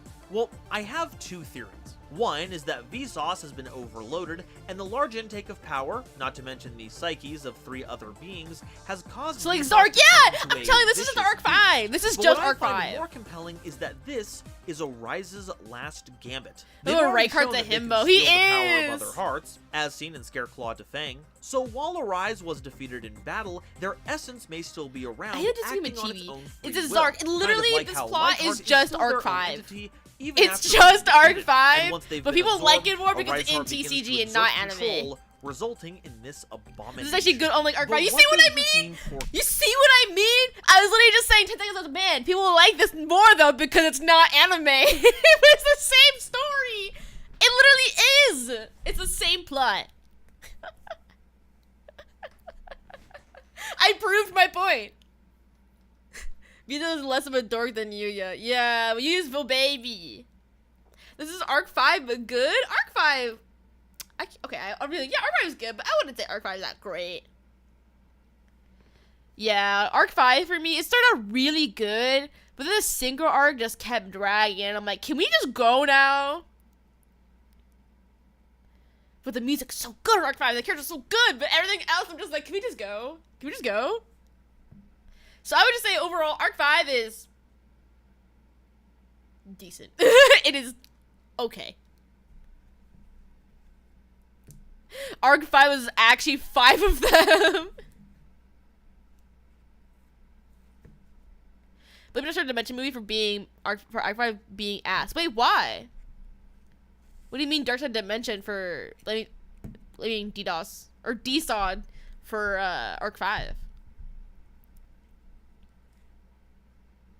Taking all of its budget? What?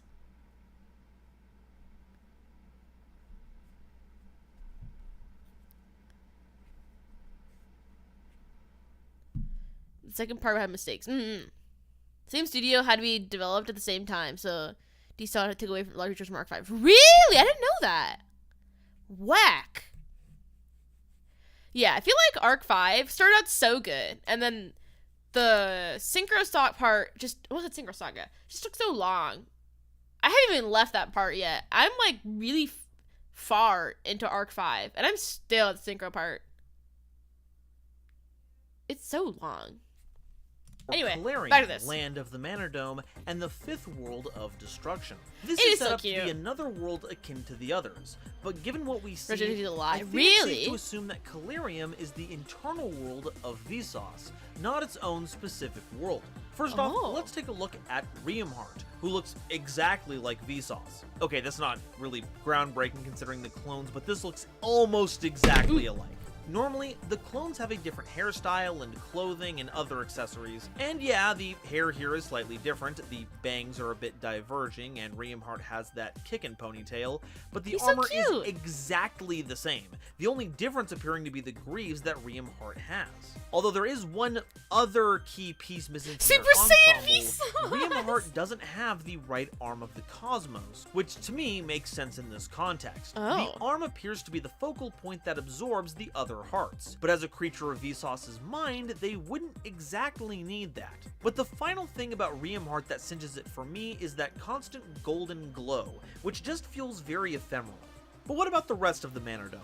Well, the fruits of the trees seem to me like a dead giveaway. We haven't seen any of the other worlds have a tree that reflects aspects of the others, and both Reichphobia and Pearl Reno are places Vsauce has been and has absorbed that world's heart, so to speak. Cute. So if this is a mental world, it makes sense that the central landmark, a giant tree, having their souls be some kind of fruit connected to it lines up. In fact, if I could go a bit further, I wanted to try and identify what kind of tree this might be, but I haven't had any luck in that so far, if this is supposed to be a parallel to a real tree at all. My first guess was that this was supposed to be a Bodhi tree, the kind that Siddhartha Gautama meditated under to achieve enlightenment, and thus became the first Buddha. But those kinds of trees have heart-shaped leaves, and if we take a look at Abscission, we can see that's not the case here.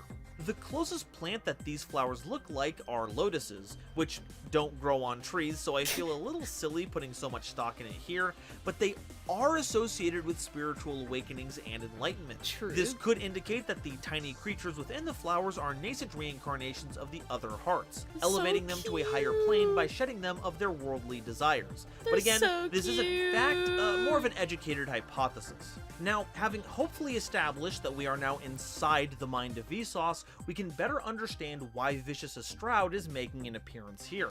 Whether it's the embodiment of primal, mindless rage, or an extension of Arai's heart trying to assert their dominance, Riem must now do battle with this demon for control of Vsauce. Estroud appears out of nowhere, firing blasts that look like the soul flames of the three How good hearts, the Vsauce deck? Vsauce. Which Vsauce deck? There's like 5 of them. Of the tree. And I hardly think that it's a coincidence that the two colors of blasts that hit, deep blue and green, match up with the two Manadome tuners that have been released so far. If these really are fruits meant to give rise to new forms of the heart monsters, it's not in a Stroud's best interest to allow them to mature. One of them was too good, so true, bestie. The synchro one? The battle is fairly I haven't tried it. I know Amaze is draws building on the it. power of the remaining fruits to become Prime Hearts and absolutely kicks a Stroud around like a beanbag, culminating in one of, if not the, sickest aerial dive kicks I've ever seen on a card. That'll look pretty sick. Though I believe it'd have to be the technique used in Manadome Breakheart that actually Manadome only makes actually plays Stroud Visa. vulnerable Really? to destruction, Dude, as don't actually play fusion Visa? can't be destroyed by battle. Also, the move is called Breakheart, and the fight is against an amalgam of the heart monsters. The dive kick, though, is what allows things to move on to the next step of the journey, the reframing. Prime Heart makes contact, and like so much glass, shatters Vicious Stroud, and also the world of Calarium. World of Boundless Consciousness shows Vsauce floating in a void, with parts of their vicious hide crumbling away, and shards falling all around them.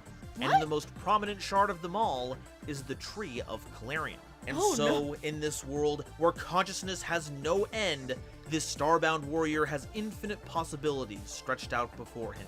Heck, even the mechanics of the card itself shows a very important choice, either giving you the chance to destroy Vicious or empower it. The amount that it boosts by is also very deliberate, as it would be half of Prime Heart, mimicking the kind of boost Vicious Stroud would get if it destroyed it via its own effect. Either way, Vsauce must now find a path forward, harboring the fear, sadness, and anger of the other hearts, but maybe, this poor just lad, maybe, he got mind carrying broken. the joy of compassion and enlightenment. I don't remember the number for that one was. But while anything is possible, I don't what can remember we the expect to happen? numbers. Well, for that, it's best to look at the influences on the theme. And for that, I think it's pretty safe to say that Hinduism is where we're going to find most of our answers. Wow! And thankfully, some of the translation notes and some helpful welcome to commenters membership, pointed us in bestie. the right Membership, direction. bestie. Manadome's name is likely derived from the name Vamana, one of the avatars of Vishnu, one of the most important deities among the Hindu pantheon. What do you mean Instead of numbers? intervening Oh directly no! in issues Oh that cause no! an imbalance in the universe, a concept known as Dharma, Vishnu would send incarnations of themselves, the avatars, to accomplish these Do I need to explain? Do I need to explain the numbers? Oh no. Okay. So. Oh, thank you. Thank you for giving me the code. But. On hentai. For like certain tags, it's like their number codes.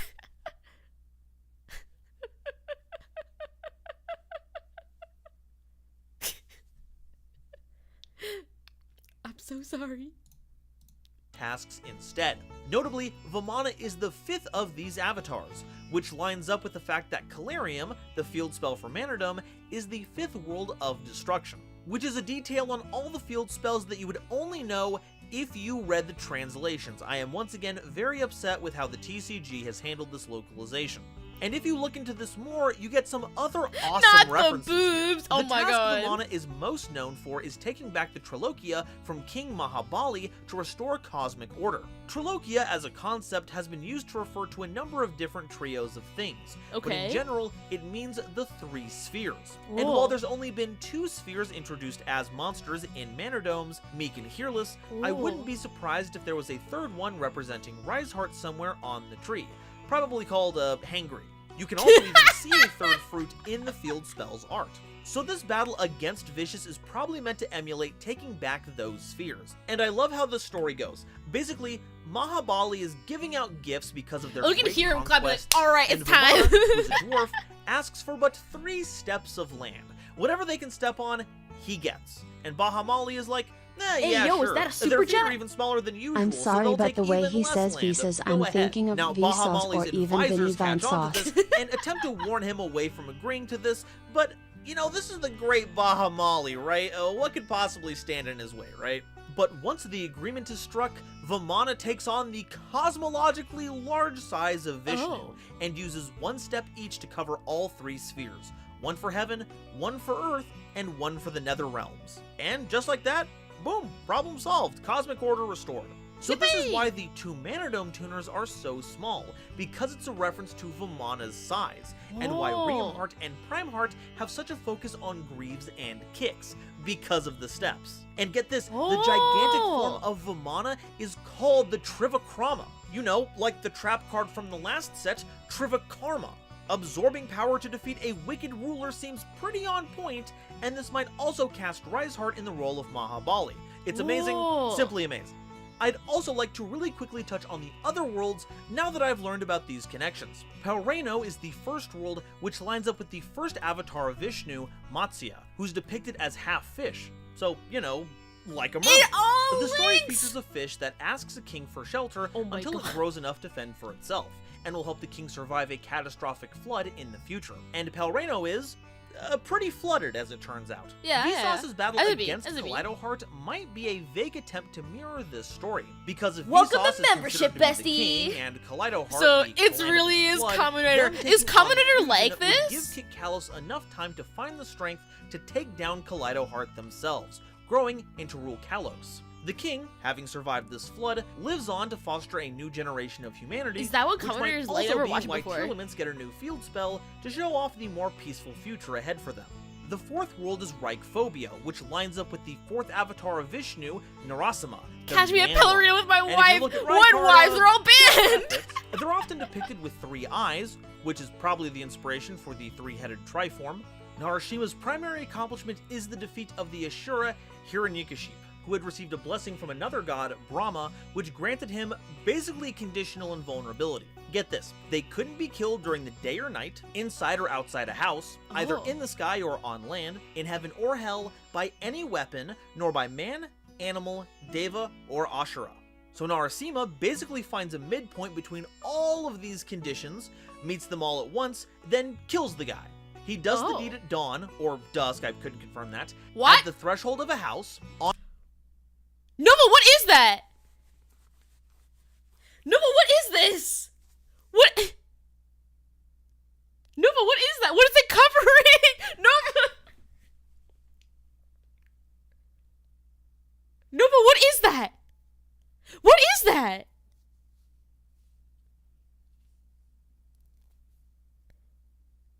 He got claws all in his tummy. Oh no! No! On his lap, which is higher than the ground but still connected to it, was a half animal, half human, so it wasn't a man or a beast, was done in the mortal realm between heaven and hell, and used their claws it is instead intense. of a weapon. It's so cool. I love this stuff. I'm reading this stuff for the first time, it's really cool. Even the way Triheart is defeated in Sklash looks kind of like depictions of the Ashura's defeat. But what does this have to do with Reichphobia? Well, Triheart kind of has its own form of conditional invulnerability too, being unaffected by activated monster effects of defense position monsters. So how do you get past it? Well, by using another Link monster, which can't be changed to defense position by Triheart's continuous effect. So we can kind of infer from this that while each realm represents one of Vishnu's negates someone protecting us effective use someone that defines that reincarnation, which Vsauce fulfills. Which might go a bit to explaining why Reamheart just is Vsauce. He's yoinking his tummy tubes. Which is in line with the 6th avatar of Vishnu, Parashurama. And in response to the Kshatriya class abusing their power, taking what belonged to others by force, I didn't know the Vsauce lore was so sick. That one, huh? Parashurama destroyed the Kshatriyas 21 times, and boy is that a specific number. First off, now the 2100 defense stat of the heart monsters makes sense, and now I can't wait to find out what the 1500 is tied to. But also, take a look at Riseheart's material. 3 level 7 monsters. And what do you get when you multiply those 2 numbers together? God, this is even hotter. This stuff goes deep, folks. It just will not quit. So the story's so bare, but it's so dense. Yeah, the actual main story of Vsauce is like really bland, like pretty about how we're empty. covering the But 6 all of its basic like references is emotions so as well. sick. And we've already established the 6th world, so unless we get a big Wouldn't change to Ruclos the not formula, drown? We'll put we won't be Ruclos in the covering air then, so anyone she from Rama chokes. forward, I don't at know. least for now. This leaves us with Kerma, the 2nd avatar associated with turtles, specifically the World Turtle. I'm putting my money on this one having the Dark attribute heart and is focused on disgust. And the 3rd avatar, Varaha, a boar who lifts the world from the cosmic ocean after it was stolen by a demon. And that's going to be the Wind heart that's focused on surprise. As for where the story is going from here, well, something we haven't talked about is that specific reincarnations are summoned during certain periods of time called yugas. And as time progresses through these yugas, things get progressively worse for everyone in that world, until the completion of the 4th and final Kali lore is Yuga, arc 5 which of leads to the destruction Yu's of basic that world wife man. and the birth of another. So will Vsauce end up absorbing more hearts, risking the emergence of Vicious Estrade once again, and potentially continuing the cycle of destruction and rebirth? Or will the cycle at last be Yuga, broken? Yu-Gi-Oh! Or, heck, 7th, it all links. It all links, bestie. We're just gonna have to wait a few more months until we get a peek at the next chapter of the world destruction story. Whoa. Now, I've got to admit, I certainly don't like this story as much as the Albaz one, but I think that's because this story... Okay, wait. And then? Now do we go to 0? Or is it this one? Hello, everyone! Or is it part 6?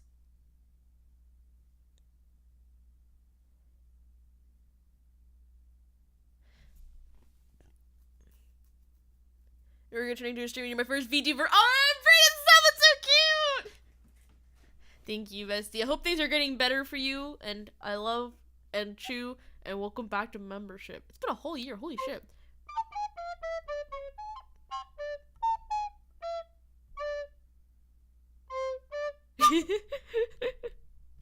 Okay.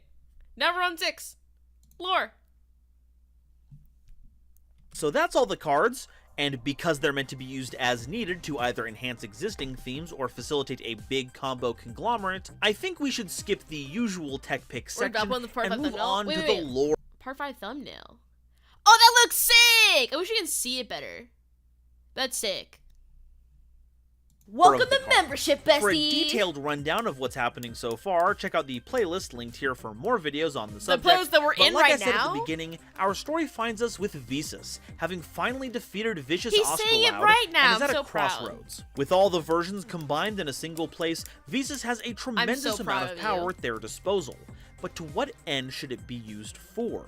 Vicious Astrolabe was an example of one such path. Just burn it all down. After all, every place they had visited so far was full of such fear, sadness, and hate that it didn't make much sense to make it go on. Better to just break it all down and avoid the pain. And judging from the landscape, it had already done quite a bit of work in that regard. But Astrolabe was missing a very important part, a positive to balance out the negatives: joy. Not only was it something worth living for, but it helped put all the other emotions in context, the tree filtering these feelings into little bubbly fruits. Because while these feelings have many sources, it's the idea of losing something precious that oftentimes spurns them into existence. He's a happy People, boy. Places, memories. It's Kit Kellis' The idea of losing things that are close to our hearts like that I don't know. doesn't always result in Kellis, positive I guess, would be feelings. dating. But these negative ones aren't inherently evil. That's just part of who we are. And if Vsauce gave up on everything now, what would happen to those who just wanted to keep living their lives in these strange worlds? And so, it was decided. Vsauce would not pick the path of destruction, but rather would create a world all their own. Harnessing the powers of Reich, Rhino, Rise, and Riem, Vsauce absorbed these forms into himself to become Vsauce Amritara, forming the Amritara system of planets with a world modeled after the ruined Calorium in its center. This world would be a place where all the different factions, Scareclaw, Tearlament, and Castira, could live in harmony. And that's currently where we're at, but like I said, not every question has been answered. The first of which being, what in the heck is going on with Vita Carantha? What they is have that? a card here, but no representation in any of the Speller Trap cards to show Who what is their that? involvement even is. The only working theory I have is that Visas recalls that someone split this Star Warrior into multiple emotion clones, so Vita seems like the only candidate for having done this. Oh, okay. Or, if not them, someone associated with them. I was Okay. initially of the opinion that this was another of the Visas forms, but on top of having an actually unique face and hairstyle, Vita also seems to have the body of the cosmos that Visas has, but Vita's is green as opposed to the purple-blue hue that we're familiar with. Zark? So it'll be on Zark? future sets Coincidence? to expand on how Vita fits into the whole story. There's also the matter of the I'm two telling missing you, planets, this is and just presumably Arc 5, Visa's except clones. y'all In bitches my complain last about video Arc on the 5. subject, we I will pointed out die a on lot this of hill. connections between It's this just story Arc and the 5. family of faiths that make up Hinduism. not And the anime. prediction I made was that we were in I swear, if we got a Visa's anime, y'all would be like, oh my god, this is so bad. We're spending so much time on this one arc. Oh my god, it's so bad. But when it's cards, like, oh my god, ooga booga, ooga booga, it's so good. Like, oh my gosh. Arc 5 sauce.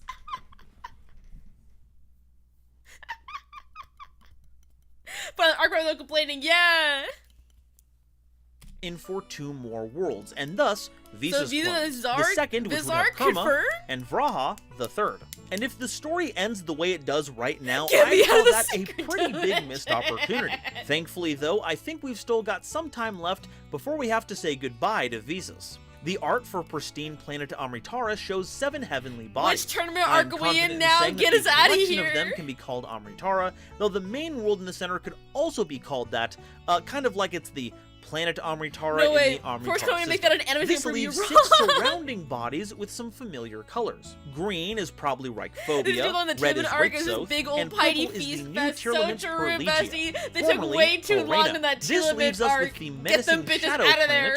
which probably would go completely unnoticed They took without too that long. menacing aura, and 2 grayed out planets, almost When's the devoid tournament of of color. power? And The tournament dollars arc to is donuts, anything is when they're all one fighting of them is the as destroyed finding a Calirium, Zark, or meaning finding another what of the is planets Zark. met with a similar destructive fate. I'm tired of With the Kiko's, information we please have move left, I can on. only assume that the Shadow Planet is the realm of another heart that's been taken over by Vita Karantha, and while the clash of Visas and Primarch everyone's destroyed shipping Calirium, Vsauce with Vita Kikolos. might have Oh, been got my behind the recorder. destruction Whoops. of the Everyone's other. like, no, In fact, stop. I We can don't care even about tell Kikolos. you which one Stop. is which. We've already established that each planet and its heart monsters represent one of the avatars of Vishnu, numbered in a particular order, and the planet Why are we on the themselves water numbered world in for the 80 OCG chapters? names. So, since What do you mean, Carol Tyr Reno is is the the best first part? broken world, we'll start here. Then, we number all of them counterclockwise. By doing this, we get Reichphobia as 4 and Rixoth as 6, which, Okay. as it turns out, lines up with their OCG names. So, assuming that this grayed out world is Calirium, What it did was Reich the does a second really planet wasted that was character? destroyed, So goodbye true. Turtle World, and the surviving one is Vraha, so hello Boars. But what can we expect from this new antagonist? They certainly don't share the same naming convention as the rest of the Visas clones, so what gives? Thankfully, the names are a big giveaway. See, the Vedas are mildly analogous to the Christian and Jewish Bibles or Muslim Quran, but Oh. for Hindu faiths, so you can already see the connection here. In fact, it's said that by reciting the Vedas, you're regenerating the cosmos, something that What? Visas is doing quite a bit of right now with their newfound powers. So maybe all this caught the attention of a higher authority. Notably, the major Vedic tradition and authorities are derived from 4 major books: Rigveda, It's based on those Yajurveda, SMT characters. Smaveda, Stop. and Atharvaveda. Are the you last implying of the which lore I feel of is Visas is represented now here, just since shimming on the my name is the tensor? closest. Each section focuses on different aspects Reich that is are Yuta 'cause used he's by many freaking subcategories dead. that are a part of the Hindu family Oh of my faith. god. Rig means verses, and covers the many teachings and sutras. Well, Ijur listen, refers Shibuya to Tensei, sacrifices it's a video game and series contains information on how to perform religious RPGs. rites. Sma means chants, containing hymns and invocations. Okay, so if we're continuing on our Arc 5 headcanon, right? So what's it called? Rise Heart is I can't think of his name. Yuri, right? Rise Heart's Yuri. The Link one that I always forget his name, he's Yuto. I don't know though. Isn't like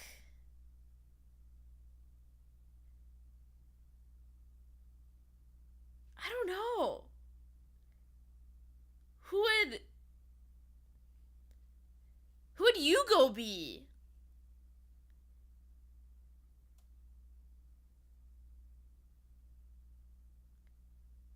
There's no way Rhino Heart's Yugo, because Rhino Heart's like a little shitter. Lightheart is Yuya. Visa is Yuto. Oh! Rimu Heart? Maybe.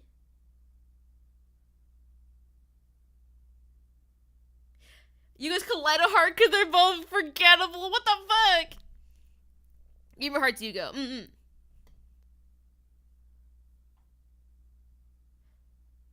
I could get behind Visas being Yuto though.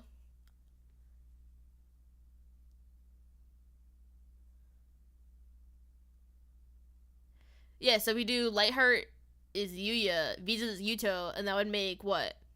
Reikheart, Yugo? I could see that. That makes more sense. They're both kind of himbas.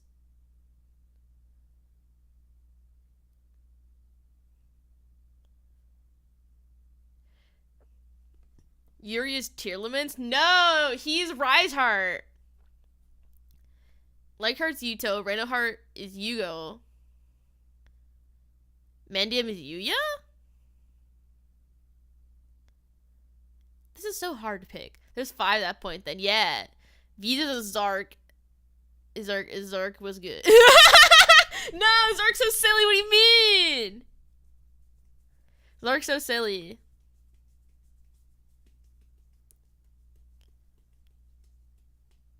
My theory is that Nobuo Aokami is Yugo. I can't believe Nobuo Aokami is in the lore. Shut up. And Atarva contains the knowledge and traditions that would be under the purview of a local priest. And we're likely to see Vita Carranza exercise that authority very soon. Suffice it to say, Visas' journey is not over yet. The 4 Vitas are making themselves known, and I have a feeling they don't like Visas taking their own path in forming this new broken world, and are intent on finding the other hearts, forcing Visas to take on their power, and forcing the formation of another vicious astrolite. One even more powerful. Am I crazy? What? The base guy? No! The big monster is Zark. That's Zark. We can't add in the original Zark guy because that'll make my plan even more complicated. If we add in the actual man Zark, this will make it 10 times more complicated. So we're just including the monster Zark, and that's this guy. That's this man.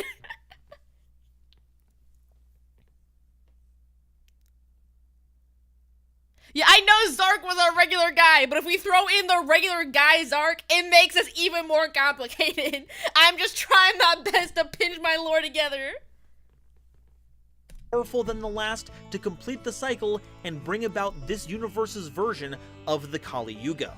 But I don't think that Visas, along with their newfound partnership with Rulkalos, Unicorn, and Astra, are gonna let things go without a fight. And so, that's all the information I have for you today. Okay. And so, I want to learn a thing or two about you. Is there anything about... When did you get complicated? So true, bestie. Okay, now we're on part 0. Here we go. Hello everyone, Golden Nova here, and it is time. With a new set comes a new wave of lore cards. Last time, we saw our game. Now it's time for the fun part. Let's talk Now you about can finally get the to episode 0. But like last time, we don't have much to talk about, but we do get a few of our questions answered. Vita is confirmed to be the new antagonist, and they do have the ability to, at the very least, ruin planets as seen in Planetary Elegy, but we aren't made aware of what happens to Astro, Unicorn, or even Kit Kalos. We could possibly see Vanadium versions of those monsters, since Kit Kalos took on the mantle of Trilok Shukta, but they could have just as easily been consumed in the planet-destroying cataclysm. Though I have to say, the inclusion of the words elegy and eulogy do a great job job of reinforcing the idea that these planets are finished, and may hint at the name of a new planetary archetype, perhaps? Oh? But the most striking image of these new cards is the one for Sarv Sarga, showing Visas losing their Amritara gear, being pushed into a portal that leads to the clear new world, the old spell card that was retroactively introduced as part of the world's canon, kind of like how the first Snake Eye card was for its story. And by itself, it would read as some kind of dimensional banishing, but note the giant clock faces. This implies some kind of time travel going on, and while nothing here particularly denotes if it's moving forward or backward, the mythology the Visas story draws from does focus on one big cosmic cycle, so I think it's safe to say that Visas is being sent back in time. As for the one who did that to Visas, let's take a look back at Vita Upanishad real quick, because it's probably the biggest flavor win in the whole cycle. I brought up that the counter effect is he the guy who's needed to be previously. Back in our story, back in our plot of trying to link Arc 5 to this. Is this Zark? Is this the person, I mean this time, the person. Is that who this is? This is Arc 5. Is this Zark? Is this human Zark? He's the pendulum guy? There's a pendulum for this? This is getting too complicated. No, I'm trying so hard to like cling to my lore. This would be Zark to Starfrost is Yuya. Yeah, see, it's Zark. Vita's pendulum. You see what I mean? It all makes sense. My lore makes sense. He's Zark. I'm so good at this. I'm so good at this. And while part of it is to allow for a functional pendulum scale to happen this century, the lore reason is that it's another reflection of what's called a Mahayuga, or greater cycle of the ages. It's made up of 4 internal smaller yugas known as Krita, is just Arc Treta, 5. Dwapara, and Kali, Zark parallels 5. of a golden, silver, bronze, and dark age. And each of those yugas are divided into 3 more smaller ones: the dawn, the day, and the dusk. So if we multiply the 4 yugas by their 3 sections, you get 12. So each instance of destruction Upanishad witnesses is the passing of another world age, until the cycle has been completed, ushering Vita's arrival. You go now, 7th, I'm inclined ayo? to say that, with the effect to skip your opponent's turn, this means Vita launches us into the future, because we're bypassing our opponent's turn entirely, but given the Vita might do what circumstances, it Yu-Gi-Oh! is Revolver probably could meant to never be do, seen as master going every single back to summoning your last method. turn, especially since this card reverts into its past form Vita Karantha. Oh, and I played Lost Belt 4, I know this this The works. Upanishads are a series of texts that mark a transition of Hindu philosophy from its So primary silly. focus on Vedic tradition into that of Vedanta, which expounds upon them and forms new schools of thought. Which honestly seems a little hypocritical. What, Vita gets to freestyle, but the rest of us have to keep going with what we've got?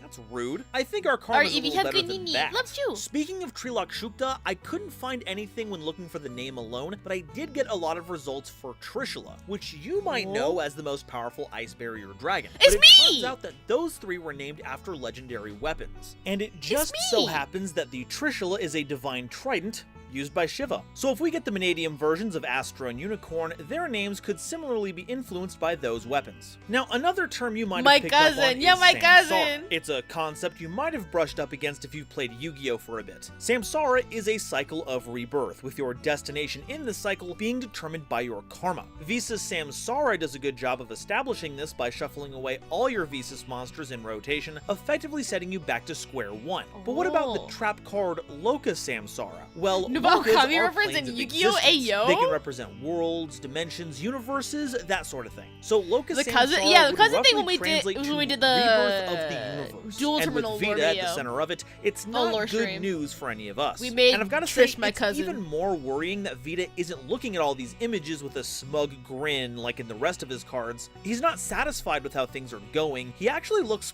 pretty pissed off. So what can we predict will happen next? Well, notably, Visas may have lost their Amritara powers, but they haven't changed to their warrior form. They've maintained their fairy typing and the stat line of their heart counterparts. They're fairies? So I don't think we've seen the point where the time loop necessarily joins where we started the journey. What's interesting is that we can see a heavenly body behind Visas and possibly another at the top right, and they look remarkably like the world's Reichphobia and Pearl Reno. And since the big giant orb of Reichphobia Utopia isn't being assaulted by the Kashtira Death Star, it adds more credence to the fact that Visas was sent back in time. In fact, I'm fairly certain that, out of the remaining worlds, Visas has been sent to the second because this place doesn't seem to have a giant dark orb around it. This gives Visas the chance to visit these worlds before they were ever taken over, and in an attempt to preserve the timeline, takes the hearts away, either to a safe location or absorbs them before Vita can destroy them, before finally confronting the villain at a point in time after base Visas gets thrown back in time. The question remains though, did Vita make a mistake sending Visas back to a point where he could change fate, potentially save all of his new friends? Or is this a bid to get Visas to absorb the rest of the hearts, to bring about a force even stronger than Vicious Astrolaud, one powerful enough to destroy the universe and reset this cycle? Only time and the next core set will tell. And that's all I have to say about the new Visas lore. Well, sheesh! I guess that's everything. Huh. Maybe he is Visa from the future. Oh my god, that's so giga. That's so giga. we're all caught up in lore. Okay, how new is this actually? 1 month ago. Oh!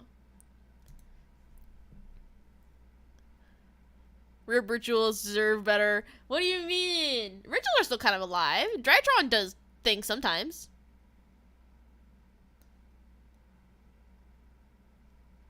Can we see Supreme Samurai? Does he even have one for that? He's absorbed the hearts he already absorbed. Does he become overloaded or does he manage? I don't know. We haven't gotten that far yet. Remove is his consciousness. So true, bestie. Did I miss anything? You missed like the whole stream. Alright, Dogmaticas are also rituals. You're right, they are. I forgot. Do dragon maids have lore? No, they're just dragons who turn into maids. It was fun. I had so much fun. It was a really good time. It's always a good time. Thank you again to our boy Golden Nova for letting us watch his videos on stream. Very slay. Very much appreciate it every time that he lets me do this. But the question is, when do I get to be in a Golden Nova video? That's what I'm waiting for. When do I get to voice in a Golden Nova video? Do you know how cool that would be?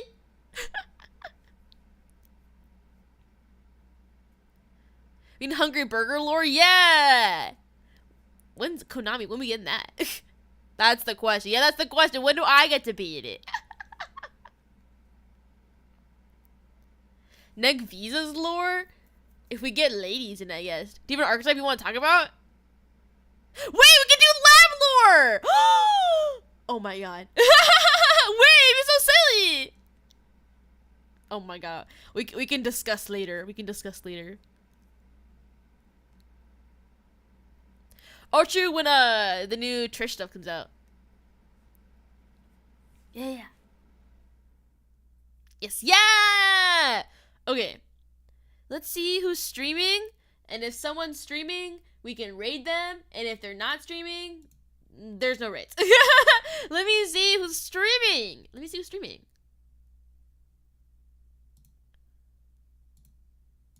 see.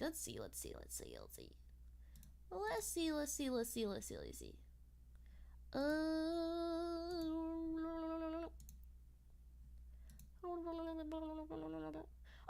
Leora streaming. Okay, let's raid Leora.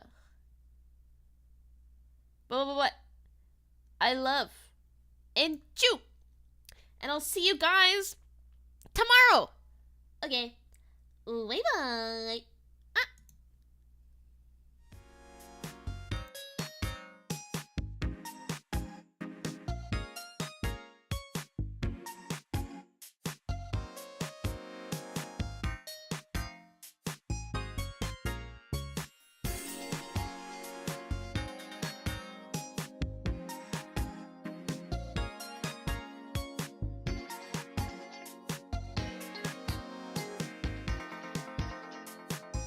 Oh fuck, wait, you're right, it's Sentai tags. Let me go, I'll switch something else. I'll change out. Hold on. Let's find something else to watch. You're right, it is Sentai tags. Let's do, Amori's doing Nier, we can do Nier. Okay, cool. Something more, say so. Okay. Tell me if you hear me. Pog.